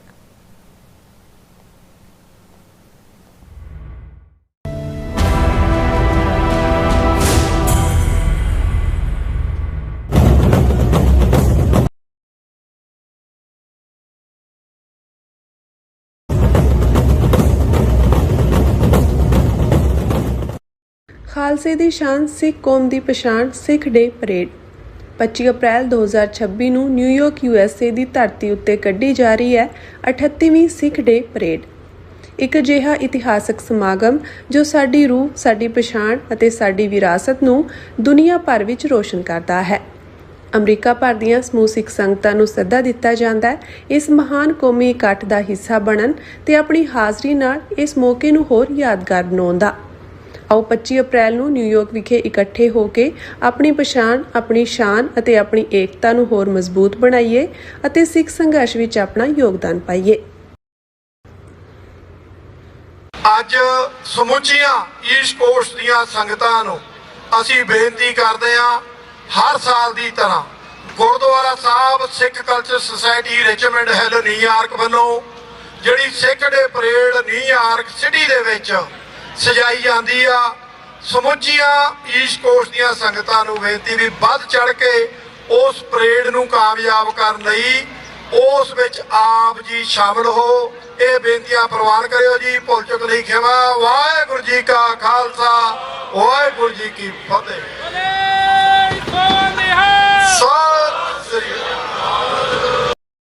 ਤੁਸੀਂ ਵੇਖ ਰਹੇ ਹੋ ਟੀਵੀ 84, ਇੱਕ ਅਜਿਹਾ ਚੈਨਲ ਜੋ ਪਾਬੰਦੀਆਂ ਦੇ ਬਾਵਜੂਦ ਵੀ ਸੱਚ ਨੂੰ ਆਧਾਰ ਬਣਾ ਕੇ ਸਿੱਖ ਸੰਘਰਸ਼, ਸਿੱਖ ਨਜ਼ਰੀਏ ਅਤੇ ਕੌਮੀ ਮੁੱਦਿਆਂ ਨੂੰ ਨਿਡਰਤਾ ਨਾਲ ਸਾਹਮਣੇ ਰੱਖਦਾ ਆ ਰਿਹਾ ਹੈ। ਹੁਣ ਇੱਕ ਵਾਰ ਫਿਰ ਭਾਰਤ ਵਿੱਚ ਟੀਵੀ 84 ਨੂੰ ਰਿਸਟ੍ਰਿਕਟ ਕਰ ਦਿੱਤਾ ਗਿਆ। ਸੱਚ ਨੂੰ ਦਬਾਇਆ ਤਾਂ ਜਾ ਸਕਦਾ ਹੈ ਪਰ ਮਿਟਾਇਆ ਨਹੀਂ। ਅਸੀਂ ਖਾਮੋਸ਼ ਨਹੀਂ ਹੋਏ, ਸਾਡੀ ਆਵਾਜ਼ ਅਜੇ ਵੀ ਜਿਉਂਦੀ ਹੈ। ਭਾਰਤ ਤੋਂ ਬਾਹਰ ਟੀਵੀ 84 ਅਜੇ ਵੀ ਉਪਲਬਧ ਹੈ ਤੇ ਭਾਰਤ ਵਿੱਚ ਤੁਸੀਂ ਟੀਵੀ 84 ਦੀ ਵੈਬਸਾਈਟ ਤੇ ਸਾਡੀ ਪੂਰੀ ਰਿਪੋਰਟਿੰਗ, ਵੀਡੀਓਜ਼ ਅਤੇ ਸੱਚੀ ਜਾਣਕਾਰੀ ਵੇਖ ਸਕਦੇ ਹੋ। ਤਾਂ ਅੱਜ ਹੀ ਜੁੜੋ ਟੀਵੀ 84 ਦੀ ਵੈਬਸਾਈਟ ਦੇ ਨਾਲ, ਸਾਨੂੰ ਸਹਿਯੋਗ ਦਿਓ ਅਤੇ ਸੱਚ ਨਾਲ ਜੁੜੇ ਰਹੋ। ਟੀਵੀ 84, ਸੱਚ ਦੀ ਆਵਾਜ਼।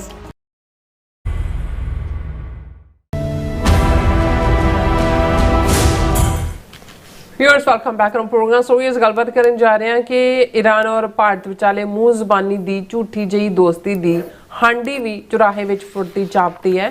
ਪਿਛਲੇ ਦਿਨੀ ਈਰਾਨ ਨੇ ਭਾਰਤ ਦੇ 2 ਟੈਂਕਰਾਂ ਨੂੰ ਸਟ੍ਰੇਟ ਆਫ ਹਾਰਮੂਜ਼ ਤੋਂ ਲੰਘਣ ਦੀ ਇਜਾਜ਼ਤ ਨਹੀਂ ਦਿੱਤੀ। ਸੋ ਜਵਾਬੀ ਕਾਰਵਾਈ ਕਰਦਿਆਂ ਭਾਰਤ ਨੇ ਦਿੱਲੀ ਸਥਿਤ ਈਰਾਨ ਦੇ ਐਮਬੈਸਡਰ ਨੂੰ ਤਲਬ ਕਰਕੇ ਪ੍ਰੋਟੈਸਟ ਕੀਤਾ ਹੈ। ਸੋ ਇਸ ਬਾਰੇ ਆਪਾਂ ਗੱਲਬਾਤ ਕਰਨ ਜਾ ਰਹੇ ਹਾਂ। ਸੋ ਅਸੀਂ ਚਾਹਾਂਗੇ ਕਿ ਤੁਸੀਂ ਇਸੇ ਤਰ੍ਹਾਂ ਬਣੇ ਰਹਿਣਾ ਦੇਖਣ ਸੁਣਨ ਲਈ ਐਂਡ ਲਿਖਣ ਲਈ। ਤੁਹਾਡਾ ਸਭ ਦਾ ਬਹੁਤ ਬਹੁਤ ਸ਼ੁਕਰੀਆ ਜੀ। ਡਾਕਟਰ ਸਾਹਿਬ ਕੀ ਕਹਿਣਾ ਚਾਹੋਗੇ? ਦੇਖੋ, ਈਰਾਨ ਭਾਰਤ ਦੇ ਗੁਆਂਢ ਦੇ ਵਿੱਚ, ਔਰ ਜਦੋਂ ਮੋਦੀ ਖਮੀਨਾਈ ਨੂੰ ਮਿਲਿਆ ਸੀ ਆਪਣੇ ਇੱਕ ਵਿਜ਼ਿਟ ਦੇ ਵੇਲੇ, ਔਰ ਖ਼ਾਸ ਤੌਰ 'ਤੇ ਕੁਰਾਨ ਸ਼ਰੀਫ ਨੂੰ ਭੇਟ ਕੀਤਾ ਸੀ, ਔਰ ਇਹ ਸਿਵਲਾਈਜੇਸ਼ਨਲ ਸਾਂਝਾਂ ਦੀਆਂ ਗੱਲਾਂ ਕੀਤੀਆਂ ਸੀ ਕਿ ਜੀ ਸਾਡੀ ਜਿਹੜੀ ਹੈ ਉਹ ਸੱਭਿਅਤਾਵਾਂ ਦੀ, ਤਹਿਜ਼ੀਬਾਂ ਦੀ ਹਜ਼ਾਰਾਂ ਸਾਲ ਪੁਰਾਣੀ ਜਿਹੜੀ ਹੈ ਤਾਰੀਖ ਹੈ। ਅਤੇ ਕਹਿਣਾ ਤਾਂ ਇਹ ਚਾਹੁੰਦਾ ਸੀ ਵੀ ਅਸੀਂ ਵੀ ਆਰੀਅਨ ਬ੍ਰਾਹਮਣਵਾਦ 'ਚ ਯਕੀਨ ਰੱਖਣ ਵਾਲੇ ਹਾਂ। ਈਰਾਨ ਦਾ ਮਤਲਬ ਹੀ ਇਰਾਨੀਅਨ ਹੁੰਦਾ। ਹਾਲਾਂਕਿ ਇਹ ਮੌਜੂਦਾ ਈਰਾਨ ਮੁਲਕ ਦਾ ਨਾਂ ਜਿਹੜਾ ਹੈ ਇਹ 1930ਵਿਆਂ 'ਚ ਇਹਨਾਂ ਦੇ ਸ਼ਾਹ ਆਫ ਈਰਾਨ ਨੇ ਹੀ ਬਦਲਿਆ ਇਸ ਨੂੰ। ਅਦਰਵਾਈਜ਼ ਤਾਂ ਐਮਪਾਇਰ ਹੀ ਹੁੰਦੇ ਸੀ। ਇੱਕ ਜ਼ਮਾਨਾ ਸੀ ਕਿ ਵੱਡਾ ਪ੍ਰੋਵਿੰਸ ਸੀ ਖੁਰਾਸਾਨ। ਜਦੋਂ ਗੁਰੂ ਨਾਨਕ ਪਾਤਸ਼ਾਹ ਦਾ ਵਕਤ ਹੈ, ਜੇ ਇਸ ਪ੍ਰਥਾ ਹੈ, ਜਦੋਂ ਬਾਬਰ ਜਿਹੜਾ ਉਜ਼ਬੇਕ ਸੀ ਉਹ ਉਧਰ ਨੂੰ ਜਿਹੜਾ ਉਹ ਆਪਣੇ ਹਾਰਿਆ ਆਪਣੇ ਭਰਾਵਾਂ ਦੇ ਹੱਥੋਂ, ਅਤੇ ਖੁਰਾਸਾਨ ਦੇ ਉੱਤੇ ਉਹਨੇ ਕਬਜ਼ਾ ਕੀਤਾ। ਖੁਰਾਸਾਨ ਦੇ ਵਿੱਚ ਅੱਜ ਦਾ ਜਿਹੜਾ ਉਜ਼ਬੇਕਿਸਤਾਨ ਦਾ ਵੱਡਾ ਹਿੱਸਾ, ਔਰ ਈਰਾਨ ਦਾ ਹੈਰਾਤ, ਬਲਖ, ਬੁਖਾਰਾ, ਕਾਬੁਲ ਤੱਕ, ਔਰ ਇਧਰ ਜਿਹੜਾ ਈਵਨ ਤੁਰਕਮਾਨਿਸਤਾਨ ਦਾ ਵੀ ਕਾਫੀ ਦੂਰ ਤੱਕ ਜਿਹੜਾ ਵੱਡਾ ਪ੍ਰੋਵਿੰਸ ਉਸ ਖੁਰਾਸਾਨ ਉਸ ਨੂੰ ਕਹਿੰਦੇ ਸੀ। ਉਜ਼ਬੇਕ ਵੀ ਨੇ ਔਰ ਦੂਸਰੇ ਵੀ ਨੇ ਉਹਨਾਂ ਦੇ ਨਾਲ। ਔਰ ਇਸੇ ਨੂੰ ਗੁਰੂ ਸਾਹਿਬ ਨੇ ਕਿਹਾ ਸੀ ਕਿ ਖੁਰਾਸਾਨ ਖਸਮਾਨਾ ਕੀਆ ਹਿੰਦੁਸਤਾਨ ਡਰਾਇਆ, ਕਿਉਂਕਿ ਇੰਡਸ ਕ੍ਰਾਸ ਕਰਨ ਦੇ ਨਾਲ ਜਿਹੜਾ ਸੀ ਉਸ ਨੂੰ ਹਿੰਦੁਸਤਾਨ ਕਿਹਾ ਜਾਂਦਾ ਸੀ। ਹਿੰਦੀ ਔਰ ਇੰਡਸ ਨਾਲ ਵੀ ਜੋੜਿਆ ਜਾਂਦਾ ਹੈ, ਹੋਰ ਵੀ ਇਸ ਦੇ ਮਤਲਬ ਕੱਢੇ ਜਾਂਦੇ ਨੇ, ਪਰ ਉਸ ਵੇਲੇ ਇਹਨੂੰ ਹਿੰਦ ਦੇਸ਼ ਹੀ ਕਿਹਾ ਜਾਂਦਾ ਸੀ। ਔਰ ਉਸ ਤੋਂ ਹੀ ਜਿਹੜਾ ਖੁਰਾਸਾਨ ਮੇਨ ਸੀ, ਕੋਈ ਈਰਾਨ ਨਾਂ ਦਾ ਮੁਲਕ ਐਗਜ਼ਿਸਟ ਨਹੀਂ ਸੀ ਕਰਦਾ। ਪਰ ਕਿਉਂਕਿ ਇਹ ਮੋਦੀ ਨੂੰ ਤਾਂ ਆਦਤ ਹੈ ਕਿ ਵੀ ਉਹਨੇ ਹਰ ਇੱਕ ਦੇ ਨਾਲ ਆਪਣਾ ਉਹ ਕਰਨਾ ਹੀ ਹੈ। ਲੇਕਿਨ ਇਹਦੇ 'ਚ ਕੋਈ ਸ਼ੱਕ ਨਹੀਂ ਹੈ ਕਿ ਈਰਾਨ ਦਾ ਜਿਹੜਾ, ਜੇ ਅਸੀਂ ਪੋਸਟ 47 ਪੀਰੀਅਡ ਦਾ ਪਾਰਟ ਦੇਖੀਏ, ਅਤੇ ਕਿਉਂਕਿ ਸ਼ਾਹ ਆਫ ਈਰਾਨ ਜਿਹੜਾ ਉਹ ਬ੍ਰਿਟਿਸ਼ ਕਰੋਨੀ ਸੀ, ਅਮਰੀਕਾ ਦੇ ਨਾਲ ਵੀ ਜਿਹੜਾ ਬਰੀਫ ਇੱਕ ਪੀਰੀਅਡ 1953 ਤੋਂ ਦੇ ਨੇੜੇ ਤੇੜੇ ਆਇਆ ਡਾਕਟਰ ਮੁਸੱਦਕ ਦੇ ਵੇਲੇ, ਉਹਨੂੰ ਉਹਨਾਂ ਨੇ MI6 CIA ਨੇ ਕੂ ਕਰਕੇ ਕੱਢਤਾ ਸੀ, ਫਿਰ ਵਾਪਸ ਸ਼ਾਹ ਫਿਰਾਨ ਆ ਗਿਆ। ਸੋ ਉਹ ਆਪਣੀ ਅਯਾਸ਼ੀ ਔਰ ਦੌਲਤ ਇਕੱਠੀ ਕਰਨ ਦਾ ਕੰਮ ਸੀ, ਆਇਲ ਵੀ ਲੁੱਟ ਰਹੇ ਸੀ, ਹਰ ਸਿਵਲਾਈਜੇਸ਼ਨਲੀ ਕੁਛ ਤਾਂ ਕੁਛ ਬਣਾ ਦਿੱਤਾ ਹੋਇਆ ਸੀ ਉਹਨਾਂ ਨੇ। ਸੋ ਉਸ ਦੌਰ 'ਚ ਵੀ ਕਿਉਂਕਿ ਭਾਰਤ ਦਾ ਜਿਹੜਾ ਇੱਕ ਪੱਖ ਔਰ ਸ਼ਾਹ ਫਿਰਾਨ ਇਜ਼ਰਾਈਲ ਦੇ ਨਾਲ ਵੀ ਬੜੀ ਬਣਾ ਕੇ ਰੱਖੀ ਹੋਈ ਸੀ, ਉਹਨੂੰ ਪੂਰਾ ਜਿਹੜਾ ਉਹ ਇੱਕ ਦੂਜੇ ਦੀ ਪਿੱਠ ਠੋਕਣ ਵਾਲਾ ਕੰਮ ਸੀ। ਹਾਲਾਂ ਉਸ ਪੀਰੀਅਡ 'ਚ ਇਵਨ ਟਰਕੀ, ਇਸਲਾਮਿਕ ਮੁਲਕਾਂ 'ਚੋਂ ਟਰਕੀ ਵਾਸ ਦਾ ਫਸਟ ਵਨ ਜਿਹਨੇ ਇਜ਼ਰਾਈਲ ਨੂੰ ਰੈਕਗਨਾਈਜ਼ ਕੀਤਾ ਸੀ। ਅਤੇ ਭਾਰਤ ਦੇ ਜਿਹੜੇ ਨੇ ਉਹ ਸੋਵੀਅਤ ਯੂਨੀਅਨ ਦੇ ਖੈਮੇ 'ਚ ਹੁੰਦਿਆਂ ਵੀ ਜਿਹੜਾ ਹੈ ਉਹ ਇਜ਼ਰਾਈਲ ਨੂੰ ਰੈਕਗਨਾਈਜ਼ ਨਹੀਂ ਸੀ ਕੀਤਾ ਹੋਇਆ ਭਾਰਤ ਨੇ, ਲੇਕਿਨ ਈਰਾਨ ਦੇ ਨਾਲ ਸੰਬੰਧ ਜਿਹੜੇ ਨੇ ਉਹ ਰਹੇ। ਔਰ ਬਾਅਦ ਦੇ ਵਿੱਚ ਜਦੋਂ ਪਾਕਿਸਤਾਨ ਦੇ ਨਾਲ ਥੋੜ੍ਹੀ ਬਹੁਤ ਈਰਾਨ ਦੀ ਰਿਫਟ ਵੀ ਚੱਲਦੀ ਰਹੀ, ਬਲੋਚ ਇਸ਼ੂ ਕਈ ਵਾਰ ਦੋਨੋਂ ਪਾਸੇ ਬੋਥ ਸਾਈਡ ਆਫ ਦਾ ਆਇਰ, ਅਤੇ ਉਦੋਂ ਈਰਾਨ ਔਰ ਜੇ ਤੁਸੀਂ UN ਦੇ ਵਿੱਚ ਵੀ ਬਹੁਤ ਸਾਰਾ ਰਿਕਾਰਡ ਦੇਖੋ, ਈਰਾਨ ਔਰ ਭਾਰਤ ਬਹੁਤ ਵਾਰ ਬਹੁਤ ਮੁੱਦਿਆਂ 'ਤੇ ਇੱਕੋ ਵੇਲੇ ਵੋਟ ਕਰ ਰਹੇ ਸੀ। ਹੁਣ ਈਰਾਨ ਨੂੰ ਇਹ ਲੱਗਦਾ ਸੀ ਕਿ ਬਈ ਜਿਹੜਾ ਇਸ ਸਭ ਦੇ ਬਾਵਜੂਦ ਜਦੋਂ ਪਾਬੰਦੀਆਂ ਲੱਗੇ, ਔਰ ਇਹੀ ਕਾਰਨ ਸੀ ਕਿ ਚਾਬਹਾਰ ਪੋਰਟ ਦੇ ਉੱਤੇ ਇੰਡੀਆ ਨੇ 125 ਮਿਲੀਅਨ ਤੋਂ ਜ਼ਿਆਦਾ ਇਨਵੈਸਟ ਕੀਤਾ, ਕਿਉਂਕਿ ਪਾਕਿਸਤਾਨ ਨੂੰ ਬਾਈਪਾਸ ਕਰਕੇ ਤਾਂ ਜਿਹੜਾ ਉਹ ਚਾਬਹਾਰ ਰਾਹੀਂ ਅਫਗਾਨਿਸਤਾਨ ਨਾਲ ਟ੍ਰੇਡ ਔਰ ਫਿਰ ਸਿੱਧਾ ਅੱਗੇ ਕਰਨ ਦੀ ਲਾਈਨ ਸੀ।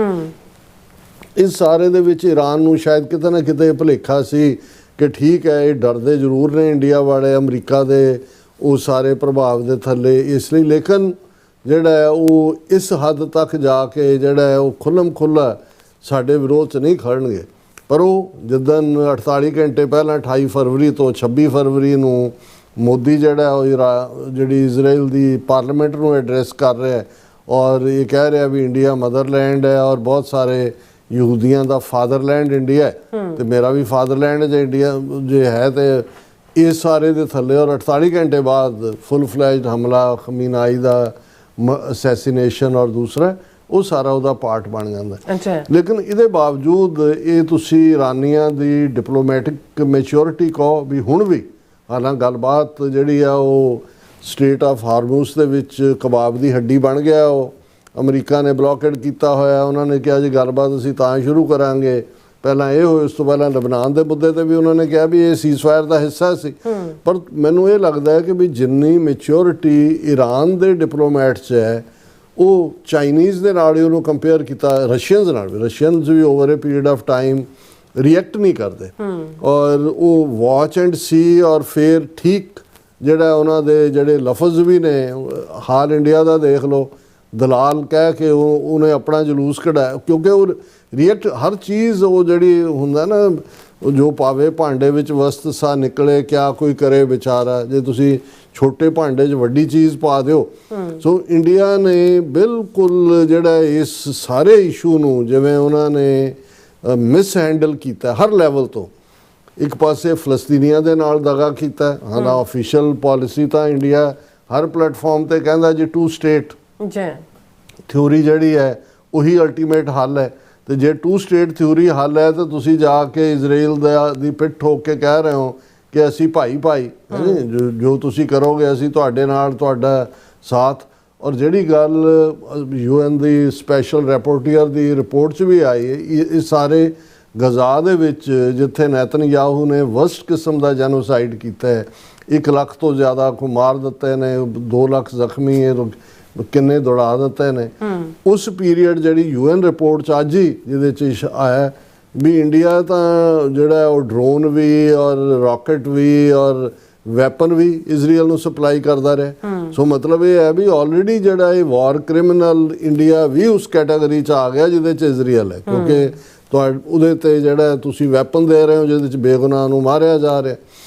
ਹੁਣ ਇਸ ਸਾਰੇ ਦੇ ਚੱਲਦਿਆਂ ਵੀ ਈਰਾਨ ਨੇ ਜਿਹੜੇ ਜਦੋਂ ਉਹਨਾਂ ਨੇ ਸਟ੍ਰੇਟ ਆਫ ਹਾਰਮੂਸ ਦੇ ਉੱਤੇ ਆਪਣਾ ਸੋਵਰਨਿਟੀ ਦਾ ਕਲੇਮ ਜਿਹੜਾ ਉਹ ਇਸਟੈਬਲਿਸ਼ ਕੀਤਾ, ਇਹਦੇ ਬਾਵਜੂਦ ਇੰਡੀਆ ਦੇ ਲਈ ਉਹਨਾਂ ਨੇ ਥੋੜ੍ਹਾ ਜਿਹਾ ਰਾਹਤ ਰੱਖ ਕੇ ਜਿਹੜੀ ਹੈ ਉਹਨਾਂ ਦੇ 2-4 ਸ਼ਿਪ ਲੰਘ ਲੈਣ ਦਿੱਤੇ ਸੀ। ਹਾਲਾਂ ਇਹ ਵੀ ਆਇਆ ਕਿਤੇ ਨਾ ਕਿਤੇ ਕਿ ਵੀ ਪੇ ਕੀਤਾ ਇੰਡੀਆ ਨੇ ਉਹਨਾਂ ਨੂੰ, ਔਰ ਕੀਤਾ ਵੀ ਜਿਹੜਾ ਹੈ ਉਹ ਚਾਈਨੀਜ਼ ਕਰੰਸੀ ਦੇ ਵਿੱਚ ਹੈ, ਯੂਆਨ ਦੇ ਵਿੱਚ ਹੈ।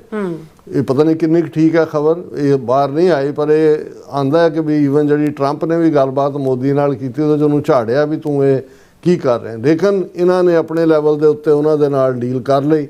ਹਾਲਾਂਕਿ ਨਾ ਇਹਨਾਂ ਨੇ ਜਿਹੜੀ ਇਹਨਾਂ ਦੀਆਂ ਨੇਵਲ ਫਰੈਂਡਲੀ ਐਕਸਰਸਾਈਜ਼ ਸ਼ਾਮਲ ਹੋਣ ਲਈ ਵਿਸ਼ਾਖਾਪਟਨਮ ਉਹਨਾਂ ਦਾ ਜਹਾਜ਼ ਆਇਆ ਸੀ, ਉਹ ਡੋਬ ਦਿੱਤਾ ਹੈ। ਅੱਛਾ, ਉਹਦਾ ਕੋਈ ਰਿਗਰੈਟ ਨਹੀਂ, ਉਹਦੇ ਖਮੀਨਾਈ ਦੇ ਮਾਰੇ ਜਾਣ ਦਾ ਕੋਈ ਰਿਗਰੈਟ ਨਹੀਂ। ਫਿਰ ਜੇ ਉਹਨਾਂ ਦੀ ਐਮਬੈਸੀ 'ਚ ਵੀ ਜੂਨੀਅਰ ਮਿਨਿਸਟਰ ਭੇਜ ਦਿੱਤਾ ਹੈ, ਜਦੋਂ ਕਿ ਉਸ ਤੋਂ ਪ੍ਰੀਵੀਅਸ ਜਿਹੜਾ ਉਹਨਾਂ ਦਾ ਜਿਹਦੀ ਡੈਥ ਹੋਈ ਸੀ ਉਸ ਨੂੰ ਇੱਕ ਦਿਨ ਦਾ ਪੂਰਾ ਸ਼ੋਕ ਇੰਡੀਆ ਦੇ ਵਿੱਚ ਸੀ। ਸੋ ਆਪਣੇ ਸਟੈਂਡ ਤੋਂ ਹਟਦੇ ਈਰਾਨ ਵੀ ਇਹਨੂੰ ਮੋਨੀਟਰ ਕਰ ਰਿਹਾ ਸੀ ਕਿ ਵੀ ਇਹਦੇ ਬਾਵਜੂਦ ਈਰਾਨ ਨੇ ਡਿਪਲੋਮੈਟਿਕ ਮੈਚੋਰਿਟੀ ਦਾ ਇਹ ਦਿੰਦਿਆਂ ਉਹਨਾਂ ਨੇ ਸਭ ਦਾ ਧੰਨਵਾਦ ਕੀਤਾ ਕਿ ਭਾਈ ਭਾਰਤ ਦੇ ਲੋਕਾਂ ਨੇ ਸਾਥ ਦਿੱਤਾ ਹੈ।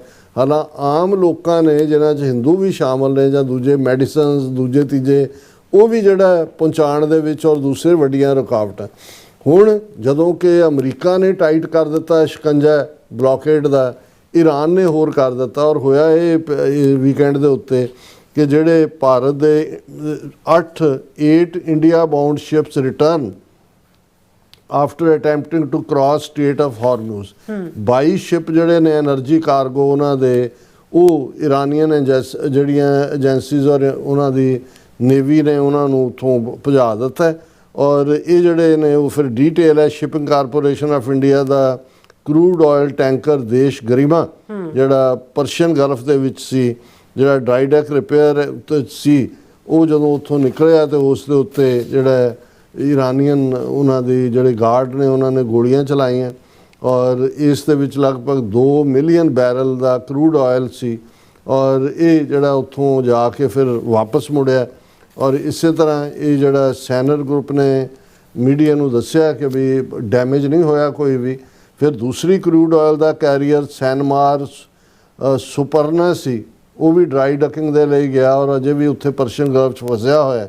ਸੋ ਇਹ ਜਿਹੜੀਆਂ ਦੋਨੋਂ ਘਟਨਾਵਾਂ ਹੋਈਆਂ ਗੋਲੀ ਚੱਲਣ ਦੀਆਂ ਔਰ ਉਹਨਾਂ ਨੂੰ ਵਾਪਸ ਜਾਣਾ ਪਿਆ, ਇਸ ਦੇ ਉੱਤੇ ਇੰਡੀਆ ਨੇ ਇਹ ਬੜਾ ਜ਼ੋਰਦਾਰ ਪ੍ਰੋਟੈਸਟ ਕੀਤਾ। ਪਹਿਲਾਂ ਤਾਂ ਉਹਨਾਂ ਦੀ ਪਬਲਿਕਲੀ ਸੀ deeply disturbed foreign secretary Misri on incident involving Indian vessels in Hormuz urge safe maritime passage. ਪਹਿਲਾਂ UN ਦੇ ਵਿੱਚ ਇੰਡੀਆ ਨੇ ਕਿਹਾ ਜੀ ਇਹ ਕਿਸੇ ਨੂੰ ਹੱਕ ਨਹੀਂ ਹੈ ਕਿ ਕੋਈ ਕਿਸੇ ਨੂੰ ਰੋਕੇ। ਔਰ ਮੈਨੂੰ ਲੱਗਦਾ ਵੀ ਇਹਨਾਂ ਦੇ UN 'ਚ ਸਟੈਂਡ ਨੇ ਈਰਾਨ ਨੂੰ ਮਿਫ ਕੀਤਾ। ਉਹਨਾਂ ਨੇ ਕਿਹਾ ਕਿ ਵੀ ਅੱਛਾ ਇਹ ਦੋਸਤੀ ਦਾ ਫਾਇਦਾ ਤੁਸੀਂ ਇਹ ਚੱਕ ਰਹੇ ਹੋ। ਤੇ ਨਾਲ ਦੀ ਨਾਲ ਇਹਨੇ ਮਿਸਰੀ ਨੇ ਜਦੋਂ ਇਹਨੂੰ ਕੰਡੈਮ ਕੀਤਾ ਇਹ ਵੀ ਸਮਝ ਆ ਸਕਦਾ ਸੀ, ਪਰ ਇੰਡੀਆ ਨੇ ਜਿਹੜਾ ਪੂਰ ਇਹਨਾਂ ਦੀ ਸਾਰੀ ਹੈਂਡਲਿੰਗ ਹੈ ਇੱਕ ਕਦਮ ਅੱਗੇ ਜਾਂਦੇ ਆ। ਜਿਹੜਾ ਕੱਲ ਈਰਾਨ ਦਾ ਜਿਹੜਾ ਐਂਬੈਸਡਰ ਹੈ ਭਾਰਤ ਦੇ ਵਿੱਚ ਉਸ ਨੂੰ ਮਿਸਟਰ ਮੁਹੰਮਦ ਫਟਹਾਲੀ ਉਹਨੂੰ ਜਿਹੜਾ ਉਹ ਸੱਦਿਆ। ਹੁਣ ਉਹ ਕਹਿ ਰਹੇ ਨੇ ਜੀ ਅਸੀਂ ਕਾਲ ਇਨ ਕੀਤਾ ਸਮਣ ਨਹੀਂ ਕੀਤਾ। ਕੀ ਫਰਕ ਹੈ ਉਹਨਾਂ 'ਚ? ਜਦੋਂ ਤੁਸੀਂ ਬਿਆਨ ਦੇ ਹੀ ਦਿੱਤਾ ਸੀ, ਪ੍ਰੋਟੈਸਟ ਵੀ ਪਬਲਿਕਲੀ ਕਰ ਦਿੱਤਾ ਸੀ, ਇਹ ਡਿਪਲੋਮੈਸੀ ਦੀ ਲੈਂਗੁਏਜ ਹੀ ਸਮਣ ਹੁੰਦਾ, ਤਲਬ ਕੀਤਾ ਉਹਨੂੰ। ਔਰ ਉਹਨਾਂ ਨੇ ਡੀਪ ਕੰਸਰਨ ਕੀਤਾ ਕਿਉਂਕਿ ਉਹਨਾਂ ਨੇ ਕਿਹਾ ਜੀ ਸਾਡੇ ਜਿਹੜੇ 2 ਆਇਲ ਟੈਂਕਰ ਨੇ ਉਹਨਾਂ ਨੂੰ ਤੁਸੀਂ ਜਿਹੜਾ ਉਹ ਰੋਕਿਆ। ਔਰ ਜਿਹੜੀ ਇਹਨਾਂ ਦੇ ਮੀਡੀਆ ਦੀ ਖਬਰ ਹੈ ਕਿ ਭਾਈ ਉਹਨਾਂ ਨੇ during the meeting foreign secretary conveyed India's deep concern at the shooting incident earlier today, Saturday ਹੋਈ ਹੈ shooting incident involving 2 Indian flagged ships in the state of Hormuz। Bharat ਦੇ ਝੰਡੇ ਸੀ ਉਹਨਾਂ ships ਦੇ ਉੱਤੇ। He noted the importance that India attached to the safety of merchant shipping and mariners and recalled that Iran had earlier facilitated the safe passage of several ships bound for India। ਕਿ ਜੀ ਪਹਿਲਾਂ ਤੁਸੀਂ ਇੰਨੇ ਸਾਡੇ ship safely ਪਹੁੰਚਾਏ ਨੇ, ਹੁਣ ਕੀ ਹੋ ਗਿਆ? ਔਰ ਇਹ ਉਹਨਾਂ ਨੇ ਇਸ ਦੇ ਉੱਤੇ ਪ੍ਰੋਟੈਸਟ ਕੀਤਾ। ਅੱਗੋਂ ਈਰਾਨ ਨੇ ਕੀ ਕਿਹਾ ਇਹ ਤਾਂ ਉਹਨਾਂ ਨੇ ਮੀਡੀਆ ਨੇ ਨਹੀਂ ਸੀ ਦੇਣਾ, ਲੇਕਿਨ ਜਿਹੜਾ ਇਹ ਈਰਾਨ ਨੇ ਭਾਰਤ ਨੂੰ ਮੈਸੇਜ ਦੇ ਦਿੱਤਾ ਹੈ ਕਿ ਵੀ ਇਨਫ ਇਜ਼ ਇਨਫ। ਔਰ ਮੈਨੂੰ ਲੱਗਦਾ ਹੈ ਕਿ ਵੀ ਜਿਹੜੀ ਗੱਲ ਦਾ ਸ਼ਾਇਦ ਦੂਸਰਿਆਂ ਨੂੰ ਬਹੁਤਾ ਨਾ ਪਤਾ ਹੋਏ, ਭਾਰਤ ਨੂੰ ਜ਼ਿਆਦਾ, ਕਿਉਂਕਿ ਇਜ਼ਰਾਈਲ ਦੇ ਨਾਲ ਹੀ ਹੈ। ਕਿਉਂਕਿ ਜਿਹੜੀ ਖਬਰ ਮੈਂ ਦੇਖੀ ਕਿ ਜਿੰਨੇ ਭਾਰਤ ਦੇ ਈਰਾਨ 'ਚ ਡਿਪਲੋਮੈਟ ਨੇ, ਫੈਮਲੀਜ਼ ਨੇ, ਜਿੰਨੇ ਭਾਰਤੀ ਸਟੂਡੈਂਟ ਈਰਾਨ 'ਚ ਪੜ੍ਹਦੇ ਨੇ, ਔਰ ਈਵਨ ਇਹ ਕਹਿਣ ਨੂੰ ਹੋਏਗਾ ਜੀ ਈਰਾਨ ਜਾਲ ਹੈ, ਮੌਲਵੀ ਨੇ, ਦੂਜੇ ਨੇ। ਮੈਂ ਦੇਖ ਰਿਹਾ ਸੀ ਕਿ 10,000 ਤੋਂ ਜ਼ਿਆਦਾ ਸਟੂਡੈਂਟ MBBS ਵਾਲੇ ਜਿਹੜੇ ਨੇ ਈਰਾਨ 'ਚ ਪੜ੍ਹਨ ਜਾਂਦੇ ਨੇ। ਔਰ ਇਹ ਹੁਣ ਇੰਡੀਆ ਨੇ diplomats, families and students fleeing Iran return to India. ਇਹ ਖਤਰਨਾਕ ਹੈ ਕਿ ਜੇ ਇੰਡੀਆ ਦੇ ਡਿਪਲੋਮੈਟਸ ਜਾਂ ਉਹਨਾਂ ਦੀਆਂ ਫੈਮਲੀਜ਼ ਵੀ ਜਿਹੜੀਆਂ ਨੇ ਉਹ ਇੰਡੀਆ ਨੂੰ ਮੁੜ ਰਹੀਆਂ ਨੇ। ਤੇ ਇਹਦਾ ਮਤਲਬ ਇਹ ਹੈ ਕਿ ਵੀ ਇਹਨਾਂ ਨੂੰ ਇਹ ਲੱਗਦਾ ਹੈ ਕਿ ਵੀ ਇਹ ਗੱਲ ਸੀਜ਼ ਫਾਇਰ ਜਾਂ ਦੂਜੀ ਤੀਜੀ ਕੋਈ ਮੁੱਕਣ ਵਾਲੀ ਨਹੀਂ ਹੈ, ਕੋਈ ਸਮਝੌਤਾ ਨਹੀਂ ਹੋਏਗਾ, ਕਿਉਂਕਿ ਇਹ ਇਜ਼ਰਾਈਲ ਨੇ ਮੁਕੰਮਲ ਤਬਾਹੀ ਈਰਾਨ ਦੀ ਇਹੀ ਉਹਦਾ ਏਜੰਡਾ ਹੈ। ਸੋ ਅਸੀਂ ਇਸ ਦੇ ਵਿੱਚ ਜਿਹੜਾ ਉਹ ਰੱਬ ਦੀ ਅੱਗੇ ਦੁਆ ਹੀ ਕਰ ਸਕਦੇ ਹਾਂ। ਪਰ ਇਹ ਹੈ ਵੀ ਈਰਾਨ ਨੇ ਜਿਹੜਾ ਇਹ ਇੰਡੀਅਨ ਸ਼ਿਪਸ ਨੂੰ ਵੀ ਜਿਹੜਾ ਉਹ ਇਸ ਸਾਰੇ ਦਾ ਸ਼ਿਕਾਰ ਬਣਾ ਕੇ ਦੱਸ ਦਿੱਤਾ ਹੈ ਕਿ ਵੀ ਜੋ ਤੁਸੀਂ ਇਹ ਡਬਲ ਨਹੀਂ ਟ੍ਰਿਪਲ ਗੇਮ ਖੇਡ ਰਹੇ ਹੋ, ਇੱਕ ਪਾਸੇ ਅਮਰੀਕਾ ਨਾਲ ਵੀ, ਇੱਕ ਪਾਸੇ ਇਜ਼ਰਾਈਲ ਨਾਲ ਵੀ, ਇੱਕ ਪਾਸੇ ਇੱਧਰ ਵੀ, ਇਹ ਇਸ ਦੀ ਸਾਨੂੰ ਪਛਾਣ ਹੈ ਔਰ ਅਸੀਂ ਤੁਹਾਨੂੰ ਹੁਣ ਦੁਸ਼ਮਣ ਕੈਟਾਗਰੀ 'ਚ ਹੀ ਰੱਖਦੇ ਹਾਂ। ਜੀ ਰਾਜ ਸਾਹਿਬ, ਤੁਹਾਡਾ ਬਹੁਤ ਬਹੁਤ ਸ਼ੁਕਰੀਆ। ਸੋ ਥਲੇ ਬ੍ਰੇਕ ਵਿਊਅਰਸ, ਤੁਸੀਂ ਇਸ ਤਰ੍ਹਾਂ ਬੜੇ ਰਹਿਣਾ, ਮਿਲਦੇ ਹਾਂ ਛੋਟੇ ਜਿਹੇ ਵਕਫੇ ਤੋਂ ਬਾਅਦ।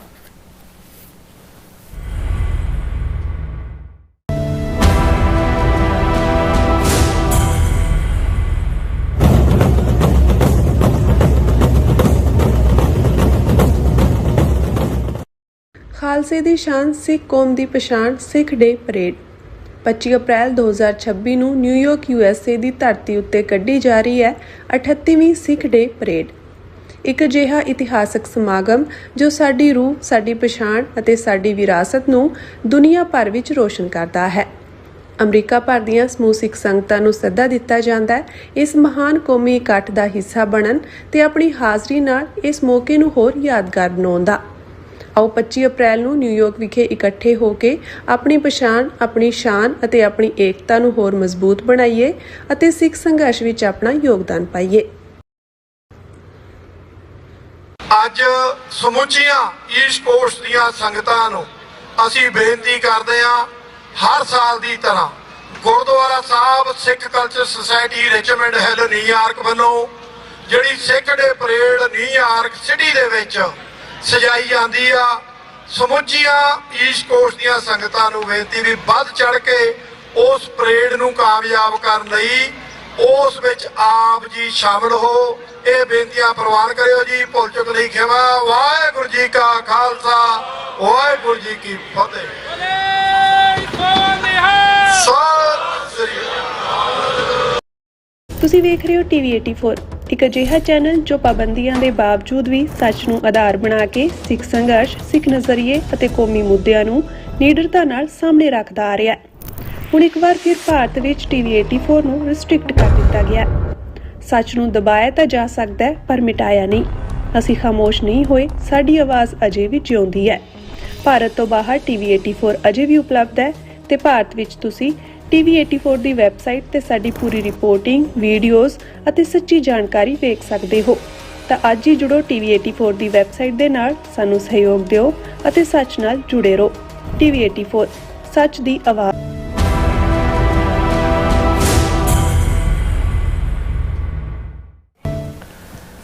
ਦਰਸ਼ਕੋ, ਬ੍ਰੇਕ ਤੋਂ ਬਾਅਦ ਤੁਹਾਡਾ ਸਭ ਦਾ ਭਰਪੂਰ ਸਵਾਗਤ ਹੈ। ਸੋ ਵੀਅਰਸ, ਗੱਲਬਾਤ ਕਰਨ ਜਾ ਰਹੇ ਹਾਂ ਕਿ ਭਾਰਤ ਦਾ ਫਾਸ਼ੀਵਾਦੀ ਗਲੀਜ਼ ਚਿਹਰਾ ਦੁਨੀਆ ਦੇ ਹਰ ਪਲੇਟਫਾਰਮ ਤੋਂ ਨੰਗਾ ਹੋ ਰਿਹਾ ਹੈ। United nation human rights council ਦੇ ਜਨੇਵਾ ਵਿੱਚ ਚੱਲ ਰਹੇ 61ਵੇਂ ਸੈਸ਼ਨ ਵਿੱਚ ਹਿਊਮਨ ਰਾਈਟਸ ਦੀ UN ਵਿੱਚ ਸਪੈਸ਼ਲ ਰਿਪੋਰਟਰ ਨੇ ਫਲਸਤੀਨ ਵਿੱਚ ਹਿਊਮਨ ਰਾਈਟਸ ਦੇ ਹੋ ਰਹੇ ਘਾਣ ਸੰਬੰਧੀ ਆਪਣੀ ਰਿਪੋਰਟ ਪੇਸ਼ ਕੀਤੀ ਹੈ ਔਰ ਇਸ ਰਿਪੋਰਟ ਵਿੱਚ ਭਾਰਤ ਨੂੰ ਰਗੜਾ ਦਿੰਦਿਆਂ ਕਿਹਾ ਗਿਆ ਹੈ ਕਿ ਭਾਰਤ ਤੇ ਇਜ਼ਰਾਈਲ ਮਿਲ ਕੇ ਇੰਟਰਨੈਸ਼ਨਲ ਸਿਸਟਮ ਨੂੰ ਤਬਾਹ ਕਰ ਰਹੇ ਨੇ। ਸੋ ਇਸ ਬਾਰੇ ਆਪਾਂ ਗੱਲਬਾਤ ਕਰਨ ਜਾ ਰਹੇ ਹਾਂ। ਸੋ ਅਸੀਂ ਚਾਹਾਂਗੇ ਕਿ ਤੁਸੀਂ ਇਸ ਤਰ੍ਹਾਂ ਬਣੇ ਰਹਿਣਾ, ਦੇਖਣ ਸੁਣ ਲਈ ਲਿਖਣ ਲਈ ਤੁਹਾਡਾ ਸਭ ਦਾ ਬਹੁਤ ਬਹੁਤ ਧੰਨਵਾਦ। ਜੀ ਰਾਜ ਸਾਹਿਬ, ਕੀ ਵਿਚਾਰਾਂ ਨੇ? ਦੇਖੋ, ਇਹ ਠੀਕ ਹੈ ਵੀ ਜ਼ੋਰਾਵਰਾਂ ਦਾ 27ਵੀਂ 100 ਹੁੰਦਾ ਹੈ ਔਰ ਇਜ਼ਰਾਈਲ ਨੇ, ਨੇਤਨਯਾਹੂ ਵਾਰ ਕ੍ਰਿਮੀਨਲ ਨੇ ਬੜੀ ਚਲਾਕੀ ਦੇ ਨਾਲ ਅਮਰੀਕਾ ਨੂੰ ਵੀ ਫਸਾ ਲਿਆ, ਈਰਾਨ ਦੇ ਖਿਲਾਫ ਇਸ ਜੰਗ ਦੇ ਵਿੱਚ ਝੋਕ ਦਿੱਤਾ ਹੈ ਜੀ। ਪਰ ਆਫਰੀਨ ਹੈ ਉਹਨਾਂ ਲੋਕਾਂ ਨੂੰ, ਇੰਡੀਵਿਜੂਅਲਸ ਨੂੰ। ਯੂਨਾਈਟਿਡ ਨੇਸ਼ਨਸ ਦੇ ਵਿੱਚ ਵੀ ਹਿਊਮਨ ਰਾਈਟ ਕੌਂਸਲ ਹੋਏ ਜਾਂ ਈਵਨ ਜਿਹੜੀ ਯੂਰਪੀਅਨ ਯੂਨੀਅਨ ਦੇ ਵੀ ਮੁਲਕ, ਖਾਸ ਤੌਰ 'ਤੇ ਸਪੇਨ ਵਰਗੇ, ਜਿਨ੍ਹਾਂ ਨੇ ਇਸ ਸਾਰੇ ਨੂੰ ਸਮਝਿਆ ਕਿ ਭਾਈ ਇਹ ਇਟਲੀ ਨੇ ਵੀ ਜਿਹੜਾ ਆਪਣਾ ਡਿਫੈਂਸ ਪੈਕਟ ਇਜ਼ਰਾਈਲ ਦੇ ਨਾਲ ਉਸ ਨੂੰ ਸਸਪੈਂਡ ਕੀਤਾ ਕਿ ਵੀ ਇਹ ਨੇਤਨਯਾਹੂ ਵਰਸਟ ਕਿਸਮ ਦਾ ਵਾਰ ਕ੍ਰਿਮੀਨਲ ਹੈ ਔਰ ਇਹ ਜਿਹੜਾ ਹਿਊਮਨ ਲਾਈਫ ਦਾ ਵੱਡਾ ਦੁਸ਼ਮਣ ਹੈ ਔਰ ਉਸ ਤੋਂ ਜਿਹੜਾ ਉਹ ਕਿਨਾਰਾ ਕਰਨਾ ਹੀ ਜਿਹੜਾ ਜ਼ਰੂਰੀ ਹੈ। ਔਰ ਇਹ ਸ਼ਾਇਦ ਇਸ ਲਈ ਵੀ ਹੈ ਕਿ ਯੂਰਪ ਦੇ ਵਿੱਚ ਵੀ ਔਰ ਅਮਰੀਕਾ ਦੇ ਵਿੱਚ ਵੀ ਜਿਹੜਾ ਪਬਲਿਕ ਪ੍ਰੈਸ਼ਰ ਹੁਣ ਬਿਲਟ ਹੋ ਰਿਹਾ ਕਿ ਵੀ ਇਨਫ ਇਜ਼ ਇਨਫ। ਹਾਲਾਂਕਿ ਪ੍ਰੈਜ਼ੀਡੈਂਟ ਟਰੰਪ ਨੇ ਵੀ ਇਹੀ ਟਰਮ ਇਸਤੇਮਾਲ ਕੀਤੀ ਜਦੋਂ ਉਹਨਾਂ ਨੇ ਲੈਬਨਾਨ 'ਚ ਸੀਜ਼ ਫਾਇਰ ਲਈ ਉਹਨੂੰ ਕਿਹਾ ਨੇਤਨਯਾਹੂ ਨੂੰ, ਉਹਨਾਂ ਨੂੰ ਪ੍ਰੋਹਿਬਿਟਡ ਕਿ ਬੰਬਿੰਗ ਨਹੀਂ ਕਰਨੀ, ਔਰ ਇਹੀ ਲਫ਼ਜ਼ ਗਿਆ ਇਨਫ ਇਜ਼ ਇਨਫ ਕਿ ਬਹੁਤ ਹੋ ਗਿਆ ਵੀ ਖਤਮ ਕਰੋ ਇਹਨੂੰ ਹੁਣ। ਤੇ ਇਨਫ ਇਜ਼ ਇਨਫ ਦਾ ਮਤਲਬ ਹੁੰਦਾ ਕਿ ਹੁਣ ਸਾਡੇ ਕੋਲ ਫਿਰ ਅਦਰਵਾਈਜ਼ ਦੂਸਰਾ ਕੋਰਸ ਹੋਣਾ। ਹੁਣ ਜਿਹੜੀ ਰਿਪੋਰਟ ਅਸੀਂ ਡਿਸਕਸ ਕਰ ਰਹੇ ਹਾਂ, ਕਿਉਂਕਿ United nations human right council ਜਿਹਦਾ ਹੈੱਡਕੁਆਟਰ ਜਨੀਵਾ ਦੇ ਵਿੱਚ ਹੈ, 61st ਸੈਸ਼ਨ ਉਹਨਾਂ ਦਾ ਚੱਲ ਰਿਹਾ, ਔਰ UN ਦੇ ਥੱਲੇ ਹਰ ਖਿੱਤੇ ਦੇ ਲਈ ਇੱਕ ਤਾਂ ਹਿਊਮਨ ਰਾਈਟਸ ਦੀ ਮੋਨੀਟਰਿੰਗ ਜਾਂ ਦੂਜੀਆਂ ਰਿਪੋਰਟਸ ਹੁੰਦੀਆਂ ਨੇ, ਸਪੈਸ਼ਲ ਰੈਪੋਰਟੀਅਰ ਉਹਨਾਂ ਨੂੰ ਕਿਹਾ ਜਾਂਦਾ ਹੈ। ਔਰ ਫਲਸਤੀਨ ਦੇ ਖਿੱਤੇ ਦੀ ਜਿਹੜੀ ਸਪੈਸ਼ਲ ਰੈਪੋਰਟੀਅਰ ਹੈ ਉਹ ਬੀਬੀ ਫ੍ਰੈਂਸੈਸਕਾ ਐਲਬਾਨੀਜ਼ ਹੈ। ਬੜੀ ਉਹਨੇ ਡੀਟੇਲਡ ਰਿਪੋਰਟ ਅੱਜ ਹਿਊਮਨ ਰਾਈਟ ਕਾਉਂਸਲ ਦੀ ਮੀਟ ਦੇ ਵਿੱਚ ਪੇਸ਼ ਕੀਤੀ, ਔਰ ਉਹਦੇ 'ਚ ਉਹਨੇ ਖੁੱਲ੍ਹ ਕੇ ਕਿਹਾ ਵੀ ਇਹ ਜਿਹੜਾ ਵਰਲਡ ਆਰਡਰ ਬਣਿਆ ਸੀ ਇੰਸਟੀਟਿਊਸ਼ਨਸ ਇੰਟਰਨੈਸ਼ਨਲ, ਜਿਹਦੇ 'ਚ ਵਾਰ ਕ੍ਰਾਈਮ ਕੀ ਹੈ, ਵਾਰ ਕ੍ਰਿਮੀਨਲ ਕੌਣ ਨੇ, ਹਿਊਮਨ ਰਾਈਟਸ ਕੀ ਹੈ, ਜਿਹੜਾ ਸਾਡੇ ਬਜ਼ੁਰਗਾਂ ਨੇ ਬੜੀਆਂ ਮਿਹਨਤਾਂ ਤੋਂ ਬਾਅਦ ਬਣਾਇਆ ਸੀ, ਉਹਨੂੰ ਇੰਡੀਆ ਔਰ ਇਜ਼ਰਾਈਲ ਡਿਸਟਰੋਏ ਕਰ ਰਹੇ ਨੇ। ਡੀਟੇਲ ਰਿਪੋਰਟ ਹੈ, ਮੈਂ ਇੰਡੀਆ ਪੋਰਸ਼ਨ ਨਹੀਂ ਡਿਸਕਸ ਕਰਾਂਗਾ। ਹਾਲਾਂਕਿ ਈਵਨ ਇੰਡੀਅਨ ਮੀਡੀਆ ਦੀ ਵੀ ਇਹ ਮਜਬੂਰੀ ਬਣੀ ਕਿ ਉਹਨਾਂ ਨੇ ਹੈਡਲਾਈਨ ਲਾਈ ਹੈ, India is violating its obligations under international law, Francesca Albanese, the UN Special Rapporteur speaks on her latest report on the situation of human rights in the occupied Palestinian territories, flags legal and moral concerns for countries backing Israel। और इस दे विच उन्हें उदी report का बहुत detail है, जिहदे च उन्होंने कहा कि भाई ये सारे दे विच इजराइल ने सिस्टमैटिक टॉर्चर, विਉਂਤਬੰਦਕ ਟਾਰਚਰ ਇਸਤੇਮਾਲ ਕੀਤਾ ਫਲਸਤੀਨੀਆਂ ਦੇ ਖਿਲਾਫ ਡਿਟੈਂਸ਼ਨ ਸੈਂਟਰਾਂ ਦੇ ਵਿੱਚ, ਗਾਜ਼ਾ ਦੇ ਵਿੱਚ, ਔਰ ਵਾਸਟ ਟਾਰਚਰ ਕੈਂਪ ਬਣਾਏ ਹੋਏ ਨੇ ਜਿਹਨਾਂ ਤੇ ਜਿਹੜੇ ਫੜੇ ਵੀ ਜਾਂਦੇ ਨੇ ਉਹਨਾਂ ਨੂੰ ਬਹੁਤ ਬੁਰੀ ਤਰ੍ਹਾਂ ਟਾਰਚਰ ਕੀਤਾ ਜਾਂਦਾ ਹੈ।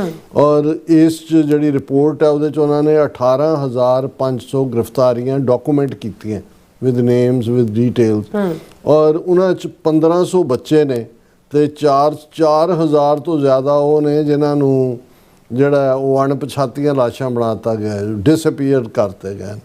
ਔਰ ਫਿਰ ਉਹਨੇ ਇਹ ਸਾਰੇ ਇਸ ਡਿਟੇਲ ਦੇ ਵਿੱਚ ਇੰਡੀਆ ਦੇ ਉੱਤੇ ਉਹਨੇ ਕਾਫੀ ਜਿਹੜਾ ਉਹ ਤੰਜ਼ ਕੀਤਾ ਕਿ ਵੀ ਉਹ ਸਪੈਸ਼ਲ ਸਟ੍ਰੈਟੇਜਿਕ ਪਾਰਟਨਰਸ਼ਿਪ ਦੇ ਵਿੱਚ ਫਸ ਗਿਆ ਇਜ਼ਰਾਈਲ ਦੀ, responding to how she views India's legal and moral responsibility by associating with Israel and its war. Mr. Albanese said that while India is violating its obligations under international law, it might also be facing responsibility कि भी India भी violate कर रहा है। और जड़ा India specific फिर जड़ा खास तौर पे क्वेश्चन है, बाकी दा डिटेल फलस्तीन च की चल रहा है ਉਹਦੇ 'ਚ ਉਹਨੂੰ ਸਵਾਲ ਪੁੱਛਿਆ ਜਾਂਦਾ ਹੈ, your report says third states enable Israel's torture regime through weapons and support. India exported rockets and explosives to Israel during Gaza's siege, while its Supreme Court dismissed a plea to halt these exports. How do you view India's legal and moral responsibility by association with Israel's illegal war of occupation? ਹੁਣ ਇਹ ਸਵਾਲ ਵੀ loaded ਸਵਾਲ ਹੈ ਕਿਉਂਕਿ ਜਿਹਨੇ ਵੀ ਇਹ ਕੀਤਾ ਉਹਨਾਂ ਨੂੰ ਪਤਾ ਹੈ ਕਿ ਵੀ ਇੰਡੀਆ ਨੇ ਇਹ ਜਦੋਂ ਗਜ਼ਾ ਦੇ ਵਿੱਚ ਤਬਾਹੀ ਉਹਨਾਂ ਦੀ ਨਸਲਕੁਸ਼ੀ ਕਰ ਰਹੇ ਸੀ, ਉਹ ਵਾਰ ਕ੍ਰਾਈਮ ਕਰ ਰਿਹਾ ਸੀ ਨੇਤਨਯਾਹੂ, ਇੰਡੀਆ ਨੇ ਰਾਕਟ ਔਰ ਐਕਸਪਲੋਸਿਵ ਜਿਹੜੇ ਨੇ ਉਹ ਇਜ਼ਰਾਈਲ ਨੂੰ ਐਕਸਪੋਰਟ ਕੀਤੇ। ਹਾਲਾਂਕਿ ਮੈਨੂੰ ਨਹੀਂ ਸੀ ਪਤਾ ਵੀ ਸੁਪਰੀਮ ਕੋਰਟ 'ਚ ਉੱਥੇ ਕਿਸੇ ਨੇ ਪਬਲਿਕ ਇੰਟਰਸਟ ਲਿਟੀਗੇਸ਼ਨ ਕੀਤੀ ਹੋਣੀ ਹੈ ਕਿ ਵੀ ਲੋਕ ਤਾਂ ਇੰਡੀਆ ਦੇ ਵਿੱਚ ਵੀ ਫਲਸਤੀਨੀਆਂ ਦੇ ਨਾਲ ਹਮਦਰਦੀ ਕਰਦੇ ਨੇ, ਉਹਨਾਂ ਨੇ ਕਿਹਾ ਹੋਣਾ ਵੀ ਉਹਨਾਂ ਦੀ ਕਿਲਿੰਗਸ ਹੋ ਰਹੀਆਂ ਤੇ ਸੁਪਰੀਮ ਕੋਰਟ ਨੇ ਉਹਨੂੰ ਜਿਹੜਾ ਪਟੀਸ਼ਨ ਨੂੰ ਚੁੱਕ ਕੇ ਬਾਹਰ ਮਾਰਿਆ। ਹੁਣ ਇਸ ਦੇ ਉੱਤੇ ਉਹ ਜਵਾਬ ਦਿੰਦੀ ਹੈ, the legal responsibilities are clear. The International Court of Justice has declared the occupation illegal and has imposed an obligation on states not to trade, not to transfer weapons, not to buy weapons from the state which is accused of maintaining an illegal occupation. इन्हें बीबी special reporter ने कहा भी ICJ ने international court of justice ने ਜਿਹੜੀ Israel ਨੇ ਗਜ਼ਾ ਔਰ West bank ਦੀ occupation ਕੀਤੀ ਹੋਈ ਹੈ ਉਹਨੂੰ ਇਲੀਗਲ ਡਿਕਲੇਅਰ ਕੀਤਾ ਹੋਇਆ ਅੱਛਾ ਇਸ ਲਈ ਇਹਦੇ ਥੱਲੇ ਈਵਨ ਉਸ ਨੂੰ ਹਥਿਆਰ ਦੇਣੇ ਜਾਂ ਖਰੀਦਣੇ ਕੋਈ ਉਹਦੇ ਨਾਲ ਟ੍ਰੇਡ ਕਰਨੀ ਇਹ ਸਾਰੀ ਜਿਹੜੀ ਹੈ ਇਹ ਇੰਟਰਨੈਸ਼ਨਲ ਲਾਅ ਦੀ ਵਾਇਓਲੇਸ਼ਨ ਹੈ all the more in the context of genocide for which Israel is before the International Court of Justice, all the more when Benjamin Netanyahu is accused of war crimes and crimes against humanity. ਕਿ India ਜਿਸ ਕਿਸਮ ਦਾ ਜਾ ਕੇ ਨਾਲ ਚੰਬੜਿਆ ਇਹਦੇ ਬਾਵਜੂਦ ਕਿ ਉਹ ਵਾਰ criminal ਹੈ ICJ ਨੇ ਵੀ ਉਹਨੂੰ ਜਿਹੜਾ ਉਹ ਦੋਸ਼ੀ ਐਲਾਨਿਆ ਹੋਇਆ so India is violating its obligations under international law and might even be facing responsibility. Be violated. I mean, in an ideal world, if there were a court capable of dealing with all member states that have violated the law to support Israel, causing harm to the Palestinians, probably the Indian government would face this court as well like the Italian government. उन्होंने कहा कि भाई जिवें Italian government भी जिम्मेवार है ਹੁਣ ਤਾਂ ਹੀ ਇਟਲੀ ਨੇ ਤਾਂ डिस्टेंस कर रहा है वैपन डील भी कैंसिल करती अच्छा उन्होंने कहा इंडिया भी बराबर का दोषी है और उन्होंने कहा भी इटली ਦੇ ਵਿੱਚ ਲਾਇਰਸ ਨੇ ਜਿਨ੍ਹਾਂ ਨੇ ਲੀਗਲ ਐਕਸ਼ਨ ਗਵਰਨਮੈਂਟ ਦੇ ਅਗੇਂਸਟ ਸ਼ੁਰੂ ਕੀਤਾ ਕ੍ਰਿਮੀਨਲ ਲਾਇਬਿਲਿਟੀ ਦਾ ਲੇਕਿਨ ਇੰਡੀਆ ਦੇ ਵਿੱਚ this is beauty of belonging to a rule of law system of course people like Benjamin Netanyahu and others their affiliates are twisting the arm of the system making lawlessness so widespread and systemic that it has become contagious ਕਿ ਵੀ Netanyahu ਨੇ ਸਭ ਜਿਹੜੇ ਨੇ ਉਹ ਚੁੱਕ ਦਿੱਤੇ ਨੇ ਜੋ ਵੀ ਇੰਟਰਨੈਸ਼ਨਲ ਲਾਅ ਔਰ ਦੂਸਰੇ ਤੀਸਰੇ ਦੇ ਰੈਸਟੇਨ ਸੀ ਉਹ ਬਿਲਕੁਲ ਸਿਰ ਤੇ ਨਹੀਂ ਕੁੰਡਾ ਹਾਥੀ ਫਿਰੇ ਲੁੰਡਾ ਉਹ ਉਹਨਾਂ ਨੇ ਕੰਮ ਸ਼ੁਰੂ ਕੀਤਾ ਹੈ ਔਰ ਫਿਰ ਇਸੇ ਦੇ ਉੱਤੇ ਉਹਨਾਂ ਨੇ ਇੰਡੀਆ ਨੂੰ ਵੀ ਇਸੇ ਕੈਟਾਗਰੀ 'ਚ ਲਿਆਂਦੇ ਉਹਨਾਂ ਨੇ ਕਿਹਾ ਕਿ ਵੀ ਇਹ ਜਿਹੜੇ ਨੇ there are so many voices including judges and lawyers in India whose advocacy for justice and whose work for justice echo the pride of people who have emerged from a colonial past. उन्हें क्या बीबी Albania ने कि भी ਇਹ India ਬਸਤੀਵਾਦੀ ਸੋਚ ਚੋਂ ਨਿਕਲਿਆ ਹੋਇਆ ਹਾਲਾਂਕਿ ਕੁਝ ਲੋਕ ਉਹਦੇ ਚੋਂ ਇੰਡੀਪੈਂਡੈਂਟਲੀ ਦੇਖ ਰਹੇ ਨੇ ਪਰ ਉਹ ਕਹਿੰਦੇ it seems to me that there is a betrayal of that past in India's association with Israel.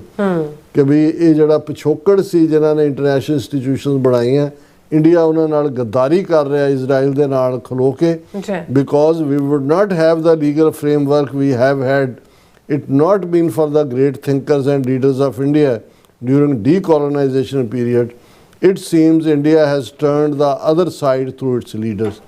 ਕਿ ਵੀ ਭਾਰਤ ਜਿਹੜਾ ਹੈ ਉਹ ਦੂਸਰੇ ਪਾਸੇ ਜਾ ਕੇ ਖਲੋ ਗਿਆ ਔਰ ਇਸ ਦੇ ਉੱਤੇ ਵੀ ਫਿਰ ਉਹ ਸਵਾਲ ਆਇਆ ਕਿ ਵੀ 2 ਦਿਨ ਪਹਿਲਾਂ ਜਿਹੜਾ ਉਹ ਮੋਦੀ ਉੱਥੇ ਜਾਂਦਾ ਹੈ ਇਜ਼ਰਾਈਲ ਦੇ ਸਪੈਸ਼ਲ ਸਟ੍ਰੈਟੇਜਿਕ ਪਾਰਟਨਰਸ਼ਿਪ ਦੀ ਗੱਲ ਕਰਦਾ ਹੈ ਇਜ਼ਰਾਈਲ ਨੂੰ ਫਾਦਰਲੈਂਡ ਕਹਿੰਦਾ ਹੈ ਔਰ ਦੂਜਾ ਫਿਰ ਉਹਦੇ 'ਚ ਉਹਨੇ ਕਨਕਲੂਡ ਕਰ ਦਿੱਤਾ ਬੀਬੀ ਨੇ ਜਿਹੜੀ ਸਭ ਤੋਂ ਸਟਰੋਂਗ ਮੈਨੂੰ ਲੱਗਦਾ ਵੀ ਇੰਟਰਨੈਸ਼ਨਲ ਲੈਵਲ 'ਤੇ ਜਦੋਂ ਤੁਸੀਂ ਕਿਹਾ ਕਿ ਵੀ ਭਾਰਤ ਦਾ ਜਿਹੜਾ ਗਲੀਜ਼ ਚਿਹਰਾ ਹੈ ਫਾਸ਼ਿਸਟ ਚਿਹਰਾ ਉਹ ਐਕਸਪੋਜ਼ ਹੋਇਆ ਉਹਨਾਂ ਨੇ ਕਿਹਾ ਕਿ ਵੀ ਇਹ ਜਿਹੜਾ ਇੱਕ ਤਾਂ ਇਹਨਾਂ ਦੋਨਾਂ ਮੁਲਕਾਂ ਦੀ ਇੰਡੀਆ ਦੀ ਵੀ ਔਰ ਫਲਸਤੀਨ ਦੇ ਜਿਹੜੀ ਇਜ਼ਰਾਈਲ ਦੀਆਂ ਬਾਉਂਡਰੀਜ਼ ਵੀ ਬ੍ਰਿਟਿਸ਼ ਕਲੋਨੀਅਲ ਰੂਲ ਨੇ ਬੜਾ ਮਤਲਬ ਇਹ ਹੈ ਵੀ ਇੰਡੀਆ ਵੀ ਆਰਟੀਫਿਸ਼ੀਅਲ ਯੂਨੀਅਨ ਹੀ ਹੈ ਇਹ ਬ੍ਰਿਟਿਸ਼ ਕਲੋਨੀਅਲਿਜ਼ਮ ਦੇ ਵੇਲੇ ਆਏ ਇੰਡੀਆ ਨੂੰ ਇਜ਼ਰਾਈਲ ਨੂੰ ਕ੍ਰੀਏਟ ਕੀਤਾ ਇਨਸਾਈਡ ਫਲਸਤੀਨ ਬ੍ਰਿਟਿਸ਼ ਕਲੋਨੀਅਲਾਈਜੇਸ਼ਨ ਤੋਂ ਬਾਅਦ ਹੁਣ ਇੰਡੀਆ ਜਿਹੜਾ ਹੈ ਉਹ it seems to me that in the present India and Israel are contributing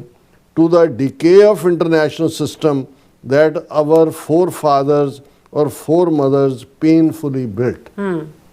ਇਸ ਤੋਂ ਸਟਰੋਂਗ ਇੰਡਾਈਟਮੈਂਟ ਕੋਈ ਨਹੀਂ ਹੋ ਸਕਦੀ ਕਿ ਜਿਹੜਾ ਸਾਡੇ ਪੁਰਖਿਆਂ ਨੇ ਮਾਵਾਂ ਨੇ ਪੁਰਖਿਆਂ ਦੀਆਂ ਪਿਤਾਵਾਂ ਨੇ ਜਿਹੜਾ ਇੰਟਰਨੈਸ਼ਨਲ ਸਿਸਟਮ ਬਣਾਇਆ ਉਹਨੂੰ ਡਿਕੇ ਹੁੰਦਾ ਉਹਨੂੰ ਡਿਸਟਰੋਏ ਕਰਨ ਦੇ ਵਿੱਚ ਇੰਡੀਆ ਔਰ ਇਜ਼ਰਾਈਲ ਜਿਹੜੇ ਨੇ ਅੱਜ ਫਰੰਟਲ ਰੋਲ ਅਦਾ ਕਰ ਰਹੇ ਨੇ ਸੋ ਭਾਵੇਂ ਇਹ ਕਾਗਜ਼ੀ ਰਿਪੋਰਟਾਂ ਹੁੰਦੀਆਂ ਨੇ ਅਲਟੀਮੇਟਲੀ ਤਾਂ ਜਿਹੜਾ ਜ਼ੋਰਾਵਰਾਂ ਦਾ ਹੀ 27-20 ਹੁੰਦਾ ਲੇਕਿਨ ਘੱਟੋ ਘੱਟ ਉਹ ਸੇਨਰ ਆਵਾਜ਼ਾਂ ਤਾਂ ਨੇ ਜਿਹੜੀਆਂ ਜ਼ੁਲਮ ਦੇ ਖਿਲਾਫ ਬੁਲੰਦ ਬਣ ਕੇ ਉਭਰੀਆਂ ਨੇ ਔਰ ਇਹ ਰਿਪੋਰਟ ਆਪਣੇ ਆਪ ਦੇ ਵਿੱਚ ਬੜੀ ਪਾਵਰਫੁਲ ਰਿਪੋਰਟ ਹੈ ਔਰ ਇੰਡੀਆ ਨੂੰ ਔਰ ਮੋਦੀ ਨੂੰ ਵਾਰ ਕ੍ਰਿਮੀਨਲਸ ਦੀ ਕੈਟਾਗਰੀ ਦੇ ਵਿੱਚ ਖੜਾ ਕਰਦੀ ਹੈ ਜੀ ਰਾਜ ਸਾਹਿਬ ਬਿਲਕੁਲ ਸੋ ਇੱਥੇ ਲੈਣੇ ਬ੍ਰੇਕ ਵਿਊਅਰਸ ਉਹ ਤੁਸੀਂ ਇਸ ਤਰ੍ਹਾਂ ਬਣੇ ਰਹਿਣਾ ਮਿਲਦੇ ਆਫਟਰ ਦਿਸ ਸ਼ਾਰਟ ਬ੍ਰੇਕ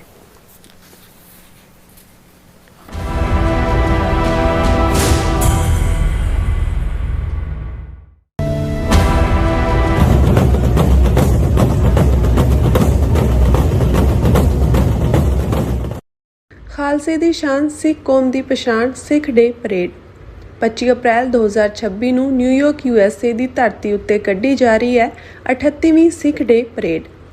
ਇੱਕ ਅਜਿਹਾ ਇਤਿਹਾਸਕ ਸਮਾਗਮ ਜੋ ਸਾਡੀ ਰੂਹ, ਸਾਡੀ ਪਛਾਣ ਅਤੇ ਸਾਡੀ ਵਿਰਾਸਤ ਨੂੰ ਦੁਨੀਆ ਭਰ ਵਿੱਚ ਰੋਸ਼ਨ ਕਰਦਾ ਹੈ। ਅਮਰੀਕਾ ਭਰ ਦੀਆਂ ਸਮੂਹ ਸਿੱਖ ਸੰਗਤਾਂ ਨੂੰ ਸੱਦਾ ਦਿੱਤਾ ਜਾਂਦਾ ਹੈ ਇਸ ਮਹਾਨ ਕੌਮੀ ਇਕੱਠ ਦਾ ਹਿੱਸਾ ਬਣਨ ਤੇ ਆਪਣੀ ਹਾਜ਼ਰੀ ਨਾਲ ਇਸ ਮੌਕੇ ਨੂੰ ਹੋਰ ਯਾਦਗਾਰ ਬਣਾਉਣ ਦਾ। ਆਓ 25 ਅਪ੍ਰੈਲ ਨੂੰ ਨਿਊਯਾਰਕ ਵਿਖੇ ਇਕੱਠੇ ਹੋ ਕੇ ਆਪਣੀ ਪਛਾਣ, ਆਪਣੀ ਸ਼ਾਨ ਅਤੇ ਆਪਣੀ ਏਕਤਾ ਨੂੰ ਹੋਰ ਮਜ਼ਬੂਤ ਬਣਾਈਏ ਅਤੇ ਸਿੱਖ ਸੰਘਰਸ਼ ਵਿੱਚ ਆਪਣਾ ਯੋਗਦਾਨ ਪਾਈਏ। ਅੱਜ ਸਮੁੱਚੀਆਂ ਈਸਟ ਕੋਸਟ ਦੀਆਂ ਸੰਗਤਾਂ ਨੂੰ ਅਸੀਂ ਬੇਨਤੀ ਕਰਦੇ ਹਾਂ, ਹਰ ਸਾਲ ਦੀ ਤਰ੍ਹਾਂ Gurdwara Sahib Sikh culture society Richmond Hill New York ਵੱਲੋਂ ਜਿਹੜੀ Sikh day parade New York City ਦੇ ਵਿੱਚ ਸਜਾਈ ਜਾਂਦੀ ਆ, ਸਮੁੱਚੀਆਂ ਈਸਟ ਕੋਸਟ ਦੀਆਂ ਸੰਗਤਾਂ ਨੂੰ ਬੇਨਤੀ ਵੀ ਵੱਧ ਚੜ ਕੇ ਉਸ ਪਰੇਡ ਨੂੰ ਕਾਮਯਾਬ ਕਰਨ ਲਈ ਉਸ ਵਿੱਚ ਆਪ ਜੀ ਸ਼ਾਮਲ ਹੋ। ਇਹ ਬੇਨਤੀਆਂ ਪ੍ਰਵਾਨ ਕਰਿਓ ਜੀ। ਭੁੱਲ ਚੁੱਕ ਲਈ ਖਿਮਾ। ਵਾਹਿਗੁਰੂ ਜੀ ਕਾ ਖਾਲਸਾ, ਵਾਹਿਗੁਰੂ ਜੀ ਕੀ ਫਤਿਹ। ਸਤਿ ਸ੍ਰੀ ਅਕਾਲ। ਕੀ ਤੁਸੀਂ ਰੋਜ਼ਾਨਾ ਕੰਮ ਤੇ ਆਪਣਾ ਵਧੇਰੇ ਸਮਾਂ ਬਿਤਾਉਣ ਤੋਂ ਪਰੇਸ਼ਾਨ ਹੋ? ਆਪਣੀ ਪੂੰਜੀ ਨੂੰ ਕੰਮ ਤੇ ਲਗਾਓ, ਸਾਡੇ ਨਾਲ ਇਨਵੈਸਟ ਕਰੋ। ਅਸੀਂ ਤੁਹਾਡੀ ਪੂੰਜੀ ਤੋਂ ਤੁਹਾਡੇ ਲਈ ਵਧੇਰੇ ਪੈਸੇ ਬਣਾ ਸਕਦੇ ਹਾਂ। ਅਸੀਂ ਪ੍ਰਾਈਵੇਟ ਇਕੁਇਟੀ ਇਨਵੈਸਟਮੈਂਟ ਫਰਮ ਹਾਂ ਤੇ ਕਮਰਸ਼ੀਅਲ ਰੀਅਲ ਏਸਟੇਟ ਵਿੱਚ ਮਾਹਿਰ ਹਾਂ। Property management, leasing, asset management, commercial real estate investment ਵਿੱਚ ਸਾਰੀਆਂ ਸੇਵਾਵਾਂ ਲਈ ਅਮਰੀਕਾ ਭਰ ਵਿੱਚੋਂ ਤੁਸੀਂ ਸਾਡੇ ਤੱਕ ਪਹੁੰਚ ਕਰ ਸਕਦੇ ਹੋ। ਆਜ਼ਾਦ ਕਮਰਸ਼ੀਅਲ ਰੀਅਲਟੀ ਸਰਵਿਸਿਜ਼ ਤੇ Azad family trust 701 north coast oak road, suite number 204, Houston, Texas. ਤੁਸੀਂ ਸਾਨੂੰ ਸਾਡੇ ਫੋਨ ਨੰਬਰ 7136861277 ਤੇ ਵੀ ਸੰਪਰਕ ਕਰ ਸਕਦੇ ਹੋ। ਆਜ਼ਾਦ commercial realty services.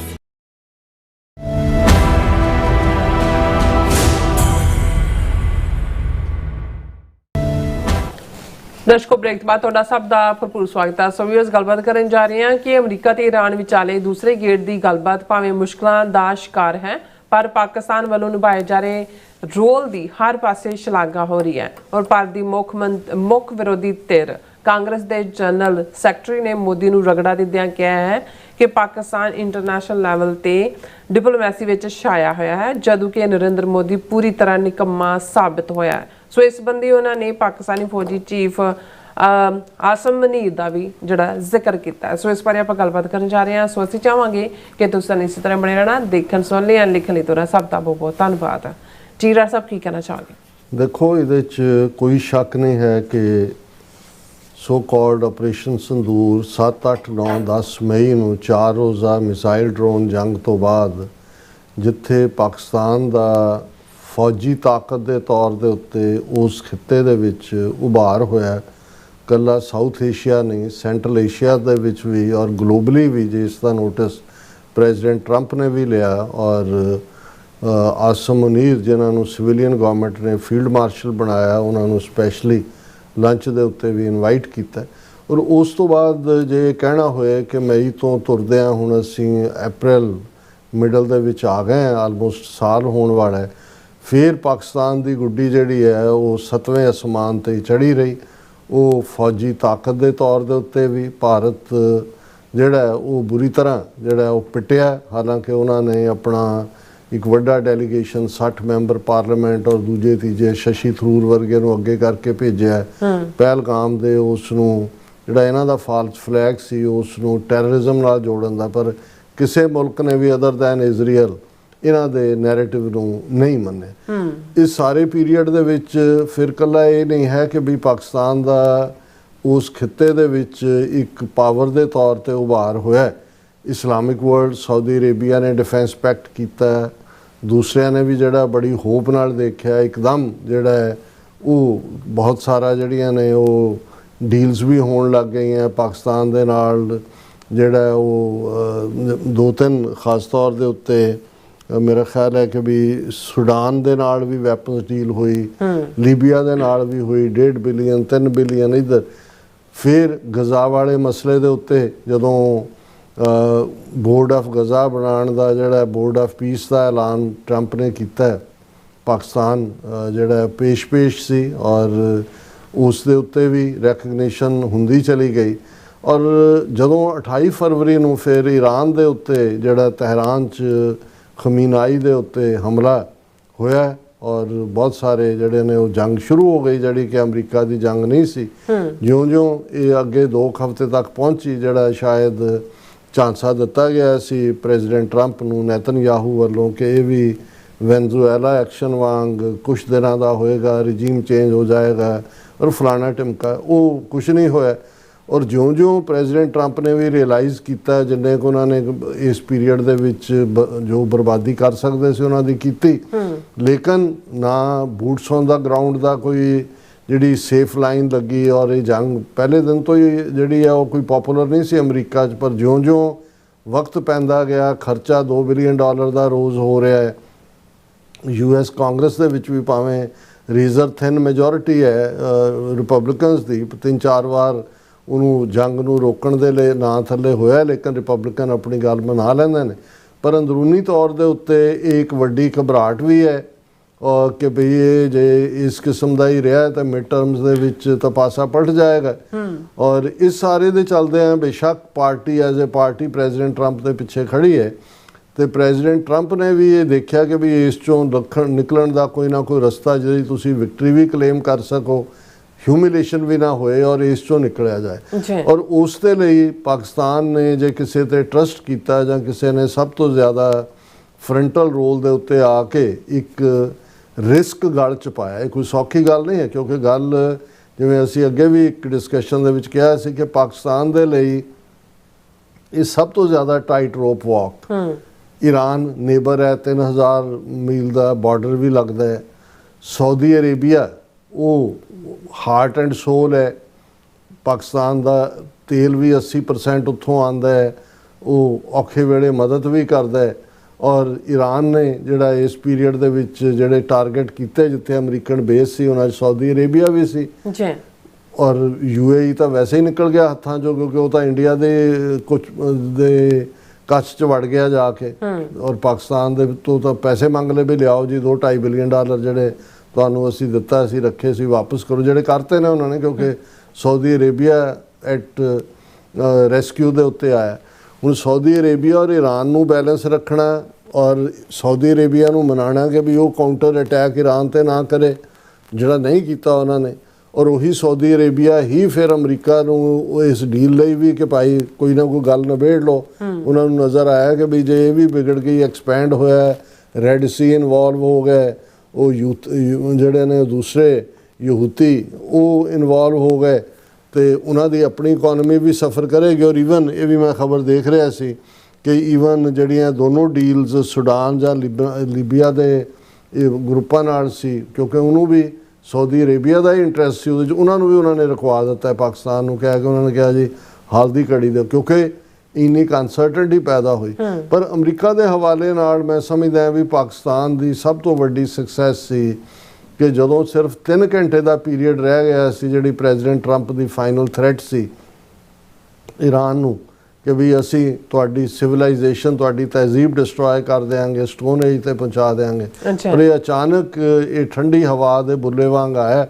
President Trump ਨੇ ਐਲਾਨ ਕੀਤਾ ਕਿ ਜੀ ਜਿਹੜਾ 2 ਹਫ਼ਤੇ ਦਾ ਸੀਜ਼ ਫਾਇਰ, ਔਰ ਜ਼ਾਹਰ ਹੈ ਸ਼ਾਬਾਜ਼ ਸ਼ਰੀਫ ਔਰ ਫੀਲਡ ਮਾਰਸ਼ਲ ਮੁਨੀਰ ਅਕਰਮ ਜਿਹੜੇ ਉਹਨਾਂ ਦੇ ਨਾਂ ਵੀ ਲਏ ਲੇਟਰ ਔਨ, ਉਹਨਾਂ ਦਾ ਥੈਂਕ ਯੂ ਜਾਂ ਦੂਜਾ ਵੀ।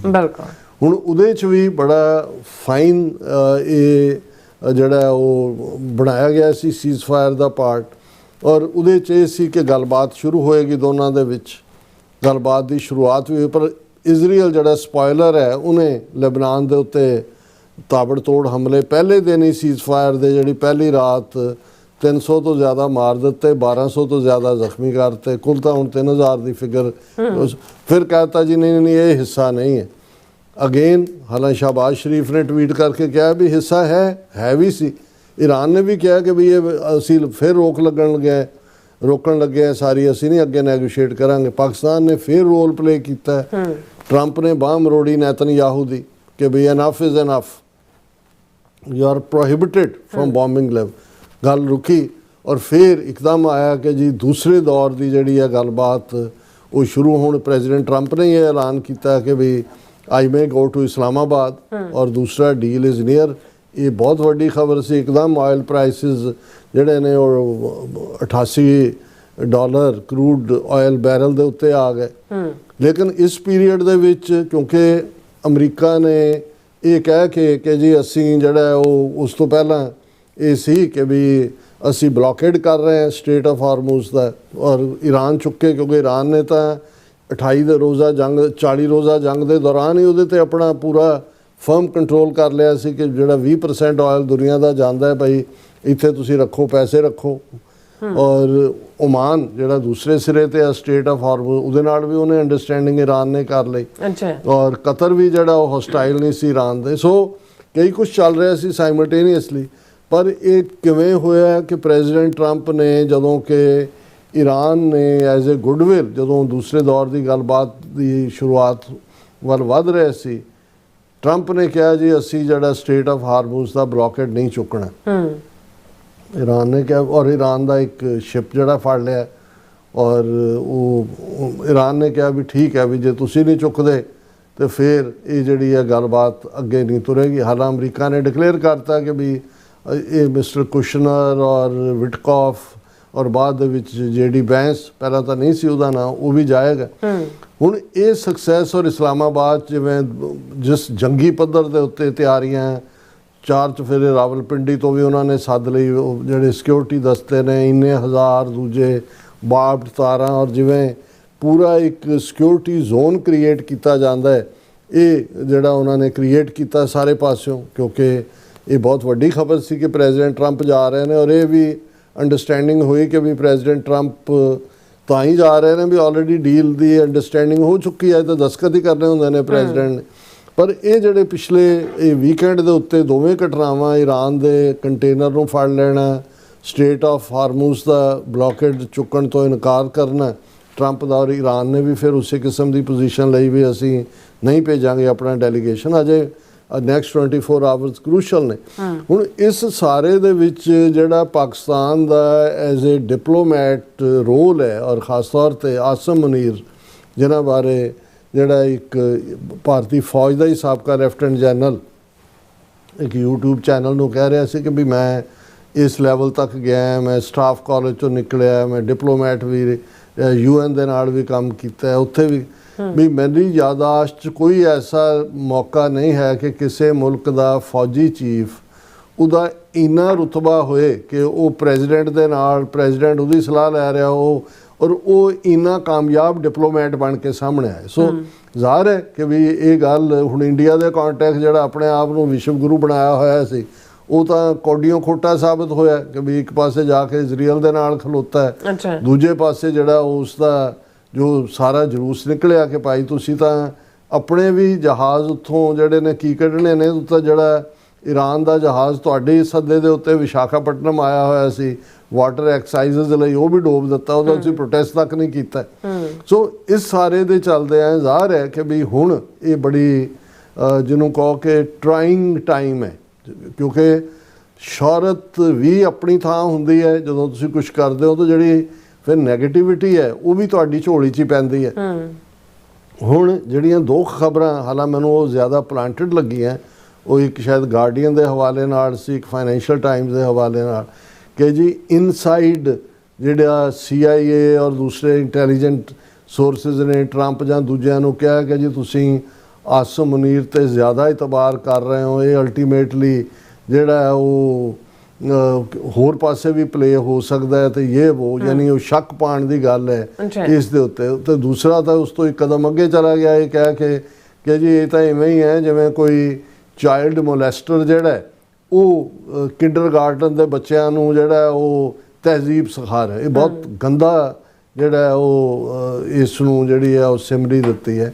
ਪਰ ਕਿਉਂਕਿ ਇਸ ਗੱਲ ਨੂੰ ਭੁੱਲਣਾ ਨਹੀਂ ਚਾਹੀਦਾ ਕਿ ਇੰਡੀਆ ਦਾ ਪਹਿਲੇ ਦਿਨ ਤੋਂ ਜ਼ੋਰ ਲੱਗਾ ਹੋਇਆ ਸੀ, ਪ੍ਰੋ ਇੰਡੀਆ ਲੌਬੀ ਵੀ ਬੜੀ ਸਟਰੋਂਗ ਹੈ, ਔਰ ਜਦੋਂ ਇਹ ਜ਼ੋਨਿਸਟ ਲੌਬੀ ਦੇ ਨਾਲ ਕਿਉਂਕਿ ਇਜ਼ਰਾਈਲ ਨੂੰ ਬਿਲਕੁਲ ਪਸੰਦ, ਇੰਡੀਆ ਤਾਂ ਉਹ ਤਾਂ ਸੜਿਆ ਬੜਿਆ ਹੀ ਸੀ, ਸ਼ਰੀਕਾਂ ਵਾਂਗ ਕਰ ਹੀ ਰਿਹਾ ਸੀ, ਪਰ ਇਹ ਗੱਲ ਇਜ਼ਰਾਈਲ ਨੂੰ ਵੀ ਤਕਲੀਫ ਦੇ ਰਹੀ ਸੀ, ਕਿਉਂਕਿ ਗੱਲ ਕੱਲੀ ਇਹ ਨਹੀਂ ਹੈ ਕਿ ਵੀ ਈਰਾਨ ਤੇ ਮੁੱਕਣੀ ਹੈ।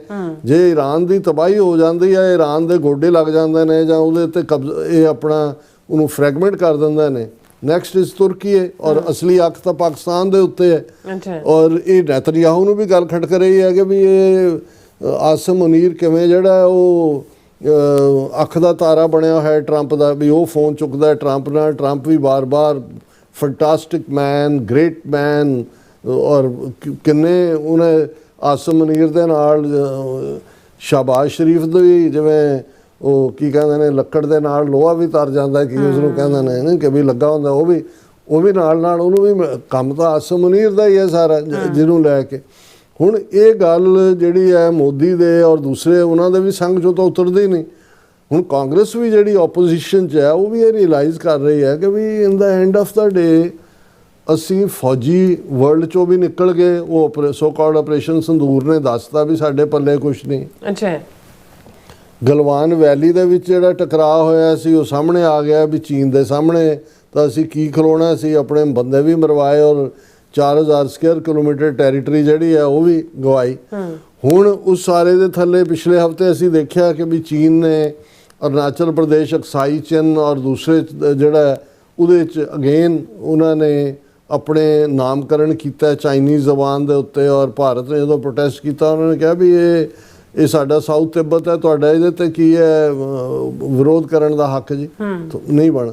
ਹੁਣ ਇਹ ਖਬਰ ਇਹਨਾਂ ਦੀ ਮੇਨ PTI ਜਿਹੜੀ ਨਿਊਜ਼ ਏਜੰਸੀ ਹੈ, ਪ੍ਰੈਸ ਟਰਸਟ ਆਫ ਇੰਡੀਆ, ਉਸ ਦੀ ਹੈਡਲਾਈਨ ਹੈ monumental setback, Congress slams Modi government over Pakistan's role in US Iran peace moves। और Congress claims Prime Minister Modi is simply incapable of the overhaul of India's diplomatic engagement strategy that is needed। कि भी ਜਿਹੜੀ India ਨੂੰ diplomacy ਕਰਨੀ ਚਾਹੀਦੀ ਸੀ ਉਹਦੇ 'ਚ ਬਿਲਕੁਲ ਨਾਕਾਮਯਾਬ, ਇਨਕੈਪੇਬਲ, ਨਲਾਇਕ ਹੈ। ਔਰ ਮੋਨੂਮੈਂਟਲ ਸੈਟਬੈਕ, ਕਿ ਇੰਨਾ ਵੱਡਾ ਸੈਟਬੈਕ ਹੈ ਇੰਡੀਆ ਦੇ ਲਈ।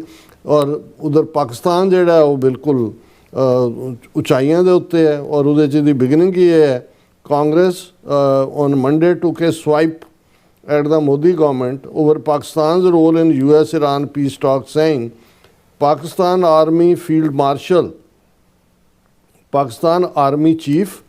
Field Marshal Asim Munir becoming a huge favorite of American President Donald Trump is a monumental setback for India, which needs a complete overhaul of its diplomatic engagement strategy।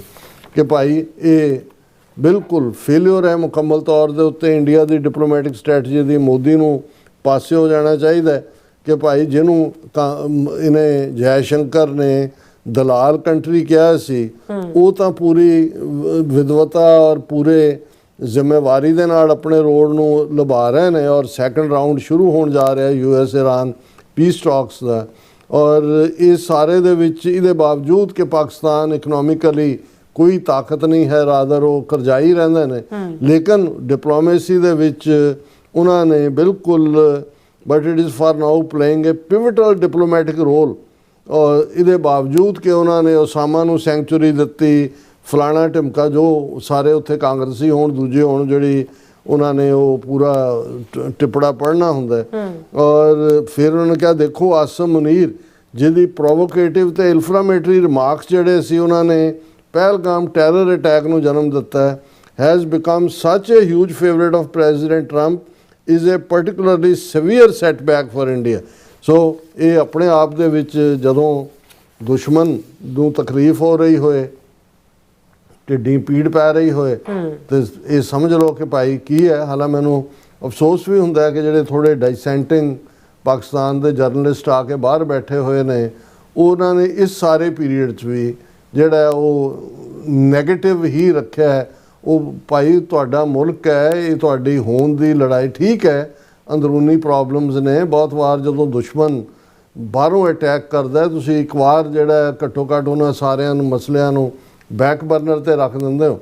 ਔਰ Pakistan army chief ਦਾ ਇਕੱਲਾ ਇਹ ਨਹੀਂ ਵੀ Trump ਦੇ ਨਾਲ ਹੁਣ 3 ਰੋਜ਼ਾ ਆਪਣਾ ਦੌਰਾ ਆਸਮ ਮੁਨੀਰ ਨੇ ਮੁਕੰਮਲ ਕੀਤਾ ਈਰਾਨ ਦਾ। ਹਰ ਇੱਕ ਨੂੰ ਮਿਲੇ, ਜਿਸ ਲੈਵਲ ਦਾ ਉਹਨਾਂ ਦਾ ਰਿਸਪੈਕਟ ਜਾਂ ਦੂਜਾ ਤੀਜਾ ਉਹਨਾਂ ਨੂੰ ਆਨਰ ਦਿੱਤਾ ਗਿਆ।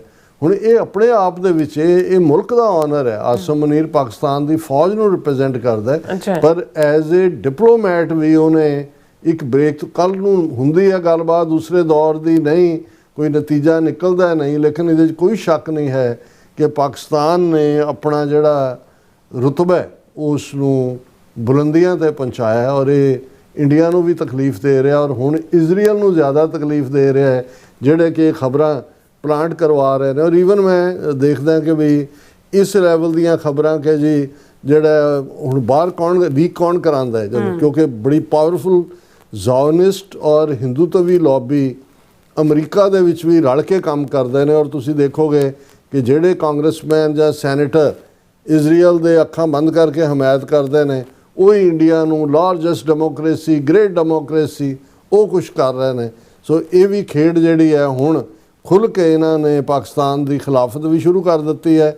ਆਸਮ ਮੁਨੀਰ ਨੂੰ ਜਿਹੜਾ ਉਹ ਕਰਕੇ ਔਰ ਇਹਨੂੰ ਡੀਰੇਲ ਕਰਨ ਦੇ ਲਈ, ਜਿਵੇਂ ਨੇਤਨਯਾਹੂ ਇਹਨੂੰ ਇਹ ਕਹਿ ਰਿਹਾ ਕਿ ਜੀ ਸਿਵਲਾਈਜੇਸ਼ਨਲ ਲੜਾਈ ਹੈ ਇਹ, ਔਰ ਇਹ ਸਾਰੀ ਜਿਹੜੀ ਹੈ ਇਹ ਬਾਰਬੈਰਿਕ ਸਿਵਲਾਈਜੇਸ਼ਨ ਹੈ, ਇਹ ਅਮਰੀਕਾ ਨੂੰ ਤਬਾਹ ਕਰਨਾ ਚਾਹੁੰਦੇ ਨੇ, ਵੈਸਟ ਨੂੰ, ਇਹ ਸਾਡੀ ਲੜਾਈ ਸਿਧਾਂਤਕ ਲੜਾਈ ਹੈ।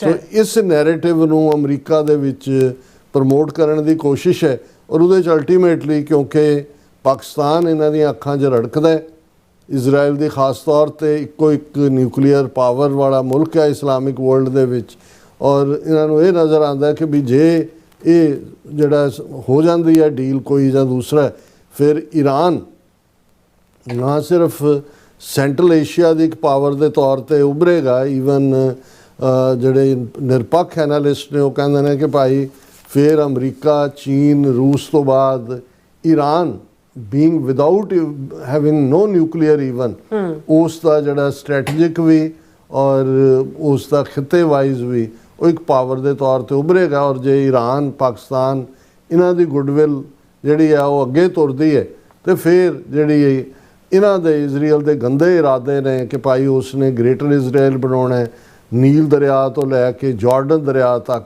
ਇਹ ਸਾਰੇ ਜਿਹੜੇ ਨੇ ਇਹ ਕਾਫੂਰ ਹੋ ਜਾਣਗੇ। ਸੋ ਇਸ ਦੇ ਲਈ ਹੁਣ ਡਰਟੀ ਗੇਮ ਜਿਹੜੀ ਹੈ ਇਹਨਾਂ ਨੇ ਮੋਸਾਦ ਔਰ ਰਾ ਨੇ ਜਿਹੜੀ ਔਰ ਜ਼ਾਇਨਿਸਟ ਲੌਬੀ ਨੇ ਔਰ ਹਿੰਦੂਤਵਾ ਲੌਬੀ ਨੇ ਰਲ ਕੇ ਸ਼ੁਰੂ ਕੀਤੀ ਹੋਈ ਹੈ। ਜੀ ਡਾਕਟਰ ਸਾਹਿਬ ਤੁਹਾਡਾ ਬਹੁਤ ਬਹੁਤ ਧੰਨਵਾਦ। ਸੋ ਥਾਂ ਨੂੰ ਬ੍ਰੇਕ ਵਿਊਅਰਸ ਤੁਸੀਂ ਕਿਤਨੇ ਜਾਣਾ ਮਿਲਦੇ ਆ after this short break.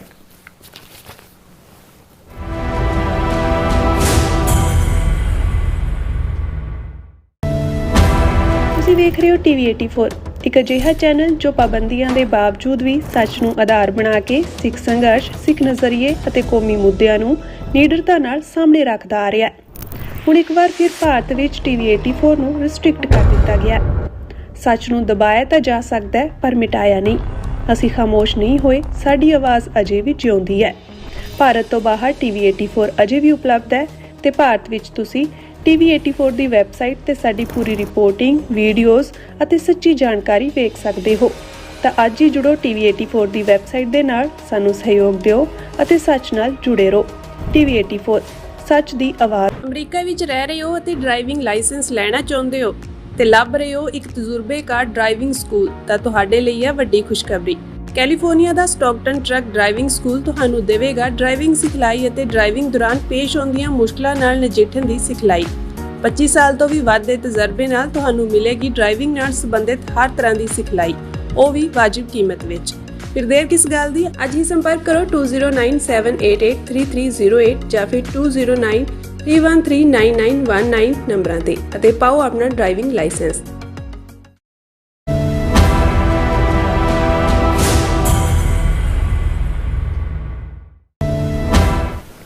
Viewers welcome back to programme. So viewers ਗੱਲਬਾਤ ਕਰਨ ਜਾ ਰਹੇ ਹਾਂ ਕਿ ਮੀਡੀਆ ਰਿਪੋਰਟਾਂ ਅਨੁਸਾਰ ਨਿਊਜ਼ੀਲੈਂਡ ਦੇ ਪ੍ਰਾਈਮ ਮਿਨਿਸਟਰ ਕ੍ਰਿਸਟੋਫਰ ਲਕਜ਼ਨ ਅਤੇ ਅਕਾਲ ਤਖ਼ਤ ਸਾਹਿਬ ਦੇ ਐਕਟਿੰਗ ਜਥੇਦਾਰ ਗਿਆਨੀ ਕੁਲਦੀਪ ਸਿੰਘ ਗੜਗੱਜ ਵਿਚਕਾਰ ਆਕਲੈਂਡ ਦੇ ਪ੍ਰਮੁੱਖ ਗੁਰਦੁਆਰਾ ਸਾਹਿਬ ਵਿੱਚ ਇੱਕ ਖਾਸ ਮੀਟਿੰਗ ਹੋਈ ਹੈ, ਜਿਸ ਵਿੱਚ ਦੋ ਤਰਫੀ ਸ਼ਲਾਘਾ ਵੀ ਕੀਤੀ ਗਈ ਹੈ ਤੇ ਇੱਕ ਦੂਸਰੇ ਨੂੰ ਤੋਹਫੇ ਵੀ ਦਿੱਤੇ ਗਏ ਨੇ। ਸੋ ਸਿੱਖ ਕੌਮ ਦੇ ਲਈ ਇਸ ਕਿਸਮ ਦੇ ਜੈਸਚਰ ਇੱਕ ਖਾਸ ਅਹਿਮੀਅਤ ਰੱਖਦੇ ਹਨ ਔਰ ਇਸ ਨੂੰ ਅਜੋਕੇ ਸੰਦਰਭ ਵਿੱਚ ਸਮਝਣ ਦੀ ਜਿਹੜੀ ਹੈ ਲੋੜ ਹੈ ਅਤੇ ਸਮੇਂ ਦੇ ਹਾਨ ਦਾ ਹੋਣਾ ਵੀ ਜ਼ਰੂਰੀ ਹੈ। ਸੋ ਇਸ ਬਾਰੇ ਆਪਾਂ ਗੱਲਬਾਤ ਕਰਨ ਜਾ ਰਹੇ ਹਾਂ ਔਰ ਨਾਲ ਜਿਹੜੇ ਤੁਹਾਡੇ ਮੈਸੇਜ ਨੇ ਉਹ ਵੀ ਆਪਾਂ ਸ਼ੇਅਰ ਕਰਾਂਗੇ। ਸੋ ਅਸੀਂ ਚਾਹਾਂਗੇ ਕਿ ਤੁਸੀਂ ਇਸੇ ਤਰ੍ਹਾਂ ਬਣੇ ਰਹਿਣਾ। ਦੇਖਣ ਸੁਣਨ ਲਈ ਜਾਂ ਲਿਖਣ ਲਈ ਤੁਹਾਡਾ ਸਭ ਦਾ ਬਹੁਤ ਬਹੁਤ ਸ਼ੁਕਰੀਆ।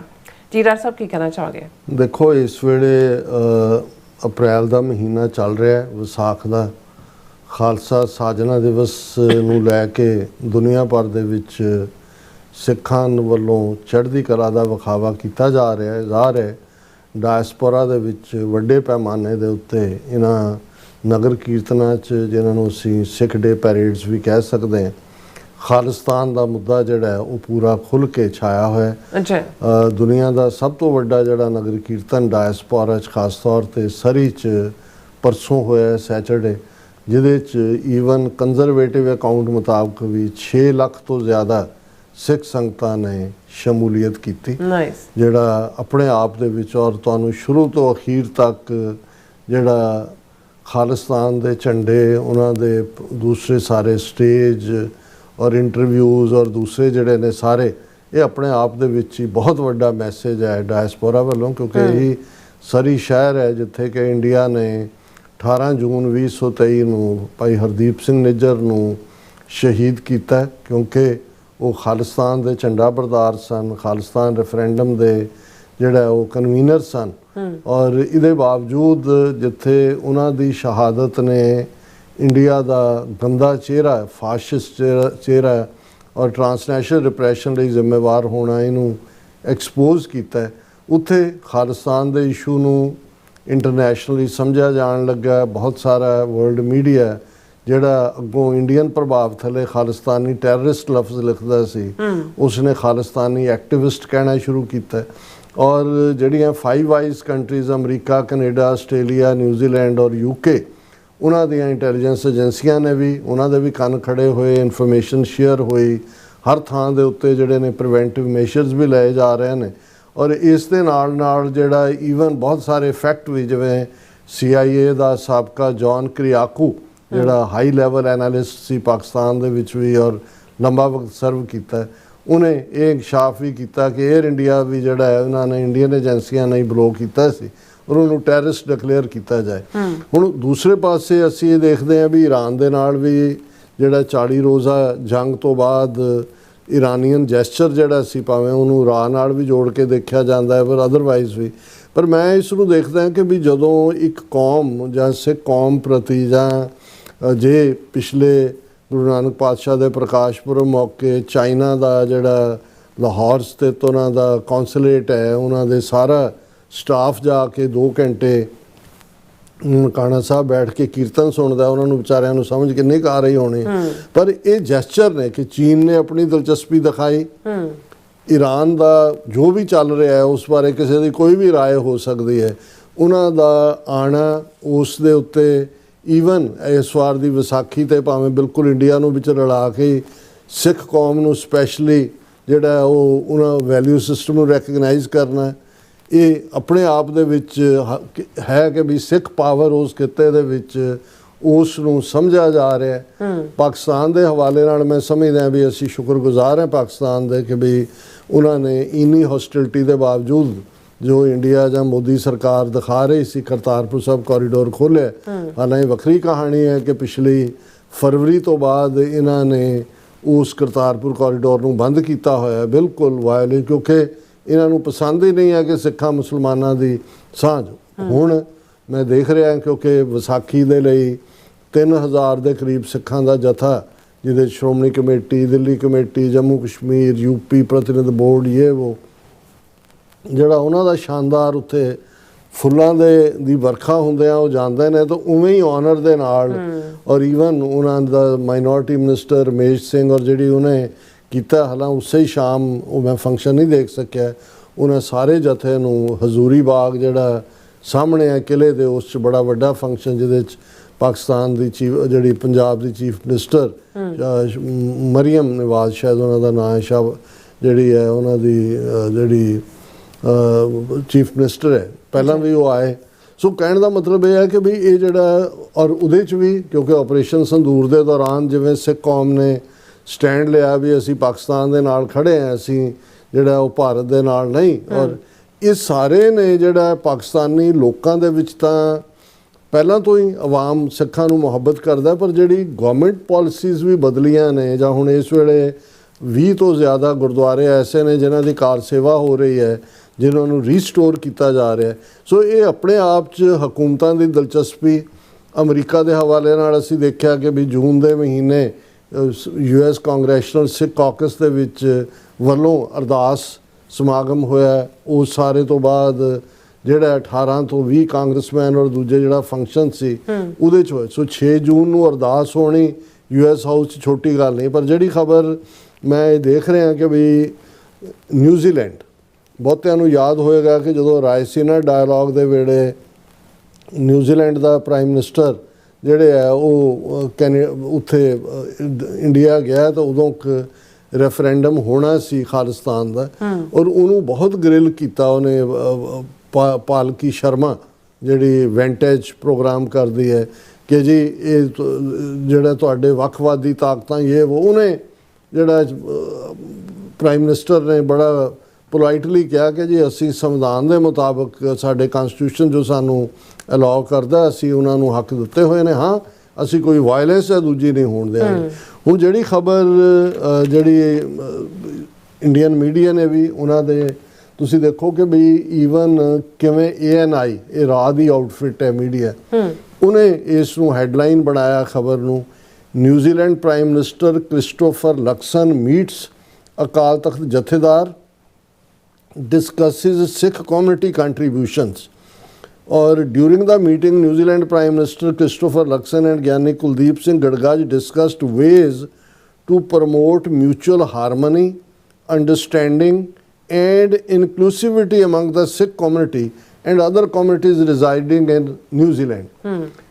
ਹੁਣ ਦਰਬਾਰ ਸਾਹਿਬ ਦੇ ਦਰਸ਼ਨਾਂ ਨੂੰ ਆਉਂਦੇ ਨੇ VIP ਐਂਬੈਸਡਰ, ਲੇਕਿਨ ਨਿਊਜ਼ੀਲੈਂਡ ਦੇ ਵਿੱਚ ਇਹ ਸਮਾਗਮ ਹੋ ਰਿਹਾ ਹੈ ਔਰ ਇਹ ਜਿਹੜਾ ਮੇਨ ਜਿਹੜਾ ਗੁਰਦੁਆਰਾ ਹੈ ਨਿਊਜ਼ੀਲੈਂਡ ਦਾ ਉਸ ਦੇ ਵਿੱਚ ਪ੍ਰਾਈਮ ਮਿਨਿਸਟਰ ਜਿਹੜੇ ਨੇ ਉਹ ਆ ਕੇ ਅਕਾਲ ਤਖਤ ਦੇ ਜਥੇਦਾਰ ਨੂੰ ਮਿਲਦੇ ਨੇ।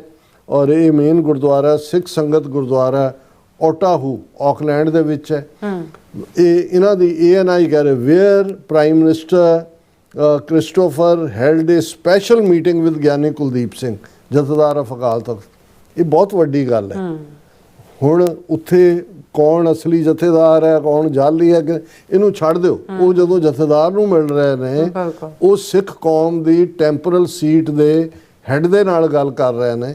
ਔਰ ਫਿਰ ਜਿਹੜੇ ਜੈਸਚਰ ਨੇ ਹੁਣ ਡਿਊਰਿੰਗ ਦਾ ਮੀਟਿੰਗ ਉਹਨਾਂ ਨੇ ਡਿਸਕਸ ਕੀਤਾ ਕਿ ਭਾਈ ਕੀ ਹੈ। ਔਰ ਉਸ ਤੋਂ ਬਾਅਦ ਜਿਹੜੀ ਗੱਲ ਜਦੋਂ ਪ੍ਰਾਈਮ ਮਿਨਿਸਟਰ ਨੂੰ ਜਥੇਦਾਰ ਅਕਾਲ ਤਖਤ ਨੇ ਸੱਚਖੰਡ ਹਰਮੰਦਰ ਸਾਹਿਬ ਦਾ ਮਾਡਲ ਭੇਟ ਕੀਤਾ ਤੇ ਇਸ ਪੀਰੀਅਡ 'ਚ ਜਿਹੜਾ as a gift to prime minister while prime minister Luxon gifted a watch to the Jathedar in return.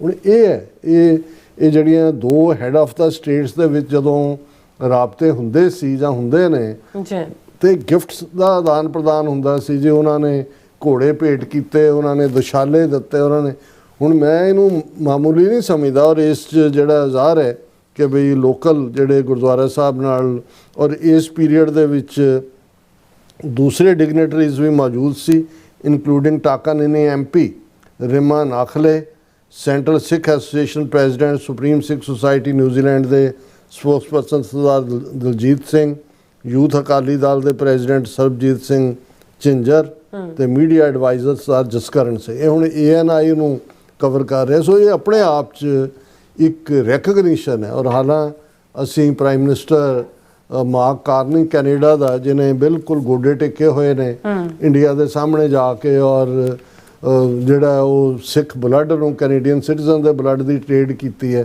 ਪਰ ਸਿੱਖ ਫੈਕਟਰ ਇੰਨਾ ਇੰਪੋਰਟੈਂਟ ਹੈ। ਹੁਣ ਜੇ ਇਹੀ ਜੌਨ ਕਾਰਨੀ ਬੰਦੇ ਦਾ ਪੁੱਤਰ ਸਿੱਧੇ ਰਸਤੇ ਤੇ ਹੁੰਦਾ ਤੇ 6 ਲੱਖ ਸਿੱਖਾਂ ਦੇ ਇਕੱਠ ਸਰੀ ਦੇ ਵਿੱਚ ਜਿਹੜਾ ਉਹਨੂੰ ਗੈਸਟ ਆਫ ਆਨਰ ਕਿਹਾ ਹੁੰਦਾ ਕਿ ਭਾਈ ਆ ਤੂੰ। ਪਰ ਉਹ ਹੁਣ ਉਹਨਾਂ ਨੂੰ ਇਹ ਵੀ ਪਤਾ ਸਿੱਖ ਫੈਕਟਰ ਬਹੁਤ ਇੰਪੋਰਟੈਂਟ ਹੈ। ਔਰ ਦੂਸਰਾ ਕੈਨੇਡਾ 'ਚ ਆਲਰੇਡੀ ਅਪ੍ਰੈਲ ਦੇ ਮਹੀਨੇ ਨੂੰ ਸਿੱਖ ਹੈਰੀਟੇਜ ਮੰਥ ਦੇ ਤੌਰ ਤੇ ਮਨਾਇਆ ਜਾਂਦਾ ਹੈ। ਹੁਣ ਜਿਹੜੀ ਖਬਰ ਇਹਨਾਂ ਦੀ ANI ਫੇਰ ਲਾ ਰਹੀ ਹੈ ਇੰਡੀਆ ਦੀ, ਉਹ ਕਹਿੰਦੇ ਨੇ ਵੀ ਸਿੱਖ ਫੈਕਟਰ ਨੂੰ ਅਸੀਂ ਟੈਰਰਿਸਟ ਇਹ ਹੋ ਗਿਆ ਕਿ ਬਦਨਾਮ ਕਰ ਰਹੇ ਹਾਂ। ਹੁਣ ਇਹ ਖਬਰ ਹੈ Canada prime minister Mark Carney visits Ottawa gurdwara to mark Sikh heritage month. ਉਹਨੂੰ ਵੀ ਲੱਗਾ ਕਿ ਵੀ ਨਹੀਂ ਇਹ ਵਿਸਾਖੀ ਔਰ ਦੂਜਾ, ਸੋ ਉਹ ਉੱਥੇ ਜਿਹੜਾ ਗੁਰਦੁਆਰਾ ਸਾਹਿਬ ਓਟਵਾ ਪਹੁੰਚ ਗਿਆ, joint the Sikh community in community service marking Sikh Heritage Month this। फिर उन्हें ਜਿਹੜੀ ਆ ਉਹ ਆਪਣੇ ਐਕਸ ਦੇ ਉੱਤੇ post Bhai, Canadian Prime Minister said Canada has the second largest Sikh community in the world। Bharat ਤੋਂ ਬਾਅਦ ਦੂਸਰੀ ਸਭ ਤੋਂ ਜ਼ਿਆਦਾ ਜਿਹੜੀ ਸਿੱਖ ਕਮਿਊਨਿਟੀ ਆ ਉਹ ਕੈਨੇਡਾ 'ਚ ਹੈ। ਅੱਛਾ। He added that during the current occasion of Sikh Heritage Month, his administration is celebrating the contribution of the Sikh population towards the country। ਕਿ ਸਾਡਾ ਮੁਲਕ ਸੈਲੀਬ੍ਰੇਟ ਕਰ ਰਿਹਾ ਹੈ ਕਿ ਸਿੱਖ ਕੌਮ ਨੇ ਕਿੰਨੀ ਵੱਡੀ ਕੰਟਰੀਬਿਊਸ਼ਨ ਮੁਲਕ ਲਈ ਕੀਤੀ ਹੈ। ਫਿਰ ਇੱਥੇ ਨਹੀਂ ਰੁਕਿਆ। He said Canada has the second largest Sikh community in the world।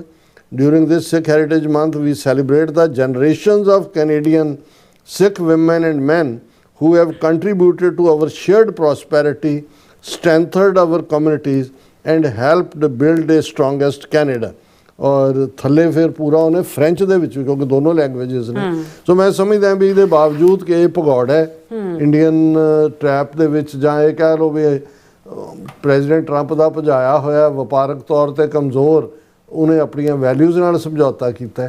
ਪਰ ਇਹ ਆਪਣੇ ਆਪ ਦੇ ਵਿੱਚ ਜੇ ਤੁਸੀਂ ਕੁੱਲ ਮਿਲਾ ਕੇ ਦੇਖੋ ਤੇ ਇਹ ਜਿਸ ਕੌਮ ਦੇ ਕੋਲ ਕੋਈ ਨੇਸ਼ਨ ਨਹੀਂ ਹੈ, ਜਿਹੜੇ ਹਰ ਪਾਸਿਓਂ ਪਰਸੀਕਿਊਟ ਹੋ ਰਹੇ ਨੇ ਇੰਡੀਅਨ ਸਿਸਟਮ ਦੇ ਵਿੱਚ, ਇਸ ਲੈਵਲ ਦੀ ਜਿਹੜੀ ਰੈਕਗਨੀਸ਼ਨ ਹੈ ਇਹ ਸਾਡੇ ਨੇਸ਼ਨਹੁੱਡ ਕਰਕੇ, ਸਾਡੀ ਜਿਹੜੀ ਉਹ ਸਾਰੇ ਨੂੰ ਬਾਕੀ ਗੁਰੂ ਸਾਹਿਬਾਨ ਨੇ ਜੋ ਸਾਨੂੰ ਇੰਸਟੀਟਿਊਸ਼ਨਸ ਦਿੱਤੀਆਂ ਨੇ, ਸਾਡੀ ਲੰਗਰ ਦੇ ਇੰਸਟੀਟਿਊਸ਼ਨਸ। ਆ ਕੱਲ੍ਹ ਪਰਸੋਂ ਹੀ ਇੱਕ ਹਿੰਦੂ ਤੋਂ ਵੀ ਲੀਡਰ ਕਹਿ ਰਿਹਾ ਸੀ, ਕਹਿੰਦਾ ਇੱਥੇ ਕੁਕਿੰਗ ਸਿਲੰਡਰ ਨਹੀਂ ਮਿਲਦੇ ਤੇ ਰਾਮ ਮੰਦਿਰ ਜਿਹੜਾ ਇੰਨਾ ਭਵਯ ਬਣਾਇਆ ਉਹਦੀ ਰਸੋਈ ਬੰਦ।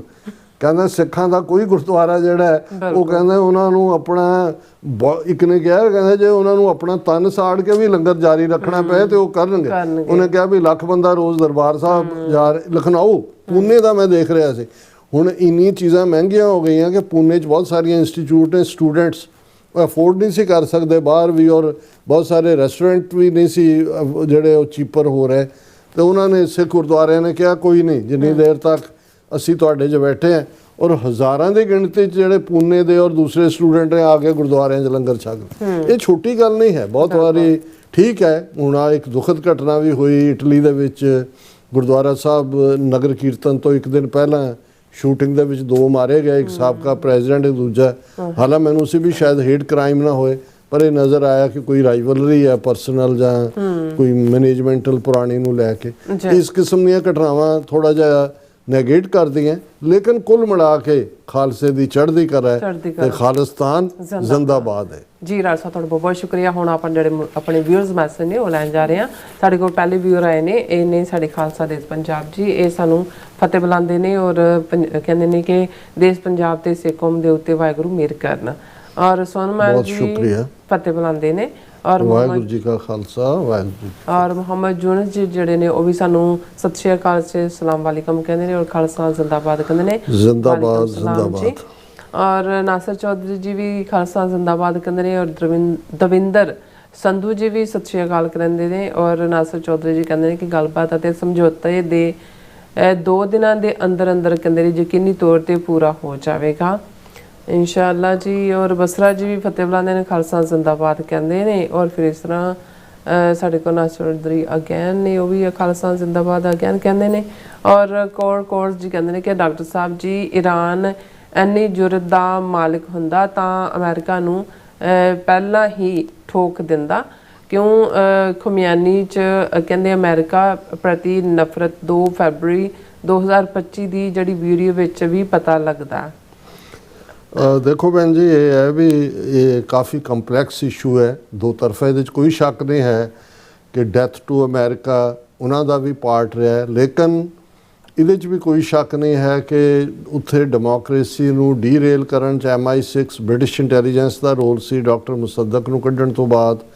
और 79 तो बाद जदों आयतुल्ला खमीनी फिर सदाम हुसैन तो ईरान के उत्ते हमला करवाना भी पश्चिमी ताकतां दा काम सी। 8-9 साल जंग चली, कैमिकल वैपन भी यूज़ हुए।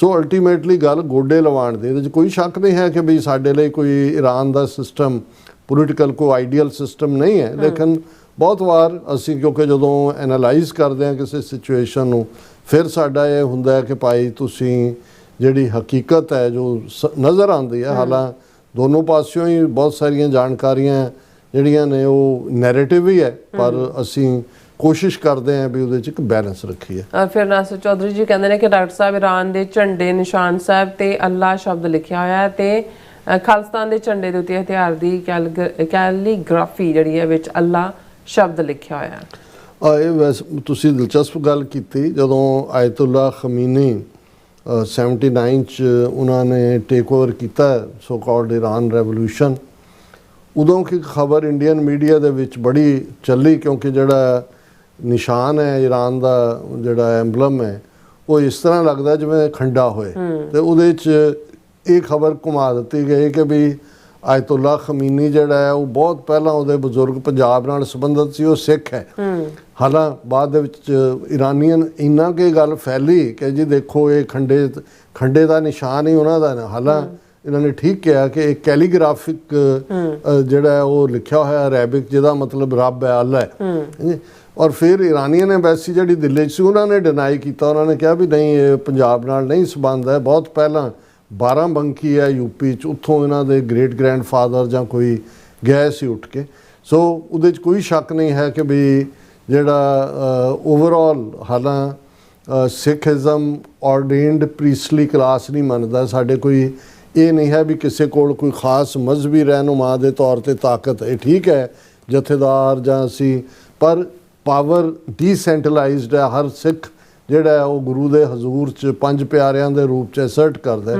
ਲੇਕਿਨ ਕੁੱਲ ਮਿਲਾ ਕੇ ਅਸੀਂ ਸਮਝਦੇ ਹਾਂ ਕਿ ਵੀ ਅਸੀਂ ਗੋਡ ਫੀਅਰਿੰਗ ਲੋਕ ਹੈ, ਇੱਕ ਰੱਬ 'ਚ ਯਕੀਨ ਰੱਖਦੇ ਹਾਂ, ਜਿਹੜਾ ਜ਼ਾਹਰ ਹੈ ਕਿ ਇਸਲਾਮ ਦਾ ਬੇਸਿਸ ਵੀ ਜਿਹੜਾ ਉਹ ਇੱਕ ਰੱਬ ਹੈ, ਜਿਸ ਨੂੰ ਤੌਹੀਦ ਕਰਕੇ ਅਲਾਮਾ ਇਕਬਾਲ ਨੇ ਜਦੋਂ ਇਹ ਕਿਹਾ ਸੀ ਕਿ ਫਿਰ ਉੱਠੀ ਆਖਰ ਸਦਾ तौहीद की पंजाब से हिंद को एक मर्द कामिल ने जगाया ख्वाब से। शिंदा गिल जी जड़े ने सानू 100% doing great job TV 84 doctor Amarjeet Singh and Neeram Kaur thank you so much. Khalsa जिंदाबाद। बहुत शुक्रिया भाई साहब। फिर कहते share everybody TV 84 and like everybody Khalsa जिंदाबाद। और हरजोत माल जड़े ने ਉਹ ਵੀ ਸਾਨੂੰ ਸਤਿ ਸ਼੍ਰੀ ਅਕਾਲ ਕਹਿੰਦੇ ਨੇ। ਔਰ ਇਮਰਾਨ ਕੁਰੈਸ਼ੀ ਜਿਹੜੇ ਕਹਿੰਦੇ ਨੇ so nice good looking thank you so much ਜੀ। ਔਰ ਸੋ ਨਾਈਸ ਥੈਂਕ ਯੂ ਜੀ। ਫਿਰ ਹੁਣ ਜੀ ਆਪਾਂ TV 84 USA ਇੱਥੇ ਵੀ ਦੇਖਦੇ ਹਾਂ ਆਪਾਂ ਆਪਣੇ ਵਿਊਅਰਸ ਦੇ ਮੈਸੇਜ। ਔਰ ਹਾਂਜੀ ਇੱਕ ਮਿੰਟ ਨਹੀਂ ਪੇਅਰ ਹੋਇਆ ਮੇਰੇ ਖਿਆਲ ਚ। ਲੈਟ ਸੀ ਆ ਗਿਆ ਓਕੇ। ਇਹਦੇ ਵਿੱਚ ਸਾਡੇ ਕੋਲ ਟੋਨੀ ਢੀਂਡਸਾ ਜੀ ਵੀ ਫਤਿਹ ਬੁਲਾਉਂਦੇ ਨੇ, ਧਰਮ ਸਿੰਘ ਜੀ ਵੀ ਔਰ ਜਸਵਿੰਦਰ ਸਿੰਘ ਜੀ ਵੀ और all about truth Sikhism जी भी। और ये भी कहते लव फ्रॉम ईस्टर्न पंजाब। और बहुत शुक्रिया ਤੁਸੀਂ ਉੱਥੇ ਬੈਠੇ ਵੀ ਦੇਖ ਰਹੇ ਹੋ।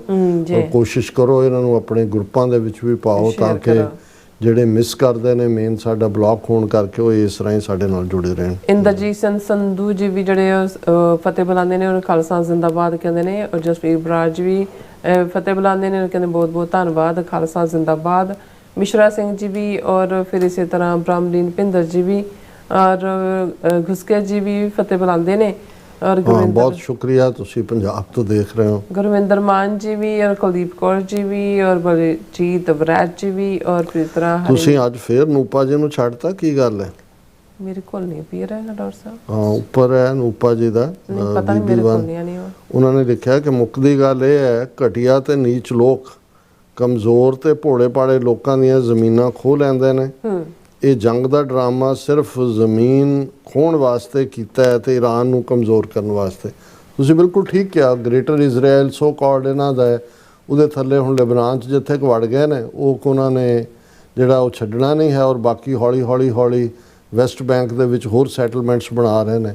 ਇਹੀ ਇਹਦਾ ਡਰਟੀ ਏਜੰਡਾ ਇਜ਼ਰਾਈਲ ਦਾ। हरजिंदर सिंह जी भी और गुरप्रकाश सिंह जी भी, राजनप्रीत सिंह जी, सुखजीवन बच्चू जी, इंदरजीत कौर जी भी और गुरप्रकाश सिंह जी लिखते हैं कि डॉक्टर साहब if I am not wrong I think the border between Pakistan and Iran is not 3000 miles but it is roughly 90 900 to 900 to 950 kilometer or kilometer or 500 500 to 600 may be miles. मैं रफली मेरे माइंड 'ਚ क्यों ऐसा है पर मैं ਇਹਨੂੰ ਚੈੱਕ ਕਰ ਲਾਂਗਾ ਵਿਲ ਕਨਫਰਮ ਇਟ ਹੋ ਸਕਦਾ ਤੁਸੀਂ ਠੀਕ ਕਹਿ ਰਹੇ ਹੋ ਨੀਰਜ ਸਿੰਘ ਜੀ ਵੀ ਖਾਲਸਾ ਜ਼ਿੰਦਾਬਾਦ ਕਹਿੰਦੇ ਨੇ ਸਭ ਦਾ ਬਹੁਤ ਬਹੁਤ ਸ਼ੁਕਰੀਆ ਇਸ ਨਾਲ ਆਪਣੀ ਵਿਊਜ਼ ਨੇ ਇਜਾਜ਼ਤ ਵਿਊਅਰਸ ਸਾਡੇ ਪ੍ਰੋਗਰਾਮ ਦਾ ਸਮਾਂ ਇੱਥੇ ਮੁੱਕਦਾ ਤੁਸੀਂ ਆਪਣੀ ਰਾਏ ਤੇ ਸੁਝਾਅ ਸਾਨੂੰ ਭੇਜਣਾ ਭੁੱਲਣਾ ਸਾਡੇ ਇਸ ਪਤੇ ਤੇ sos@tvrefor.tv ਤੇ ਅਸੀਂ ਆਪਣਾ ਪ੍ਰੋਗਰਾਮ ਲੈ ਕੇ ਫਿਰ ਦੁਬਾਰਾ ਤੁਹਾਡੇ ਸਾਹਮਣੇ ਮੁਖਾਵਾਂਗੇ ਤਦ ਤੱਕ ਲਈ ਮੈਨੂੰ ਤੇ ਆਪਣਾ ਸੁਣਾ ਗਿਆ ਦੋ ਦੇਖਦੇ ਰਹੋ TV4 ਫਤਿਹ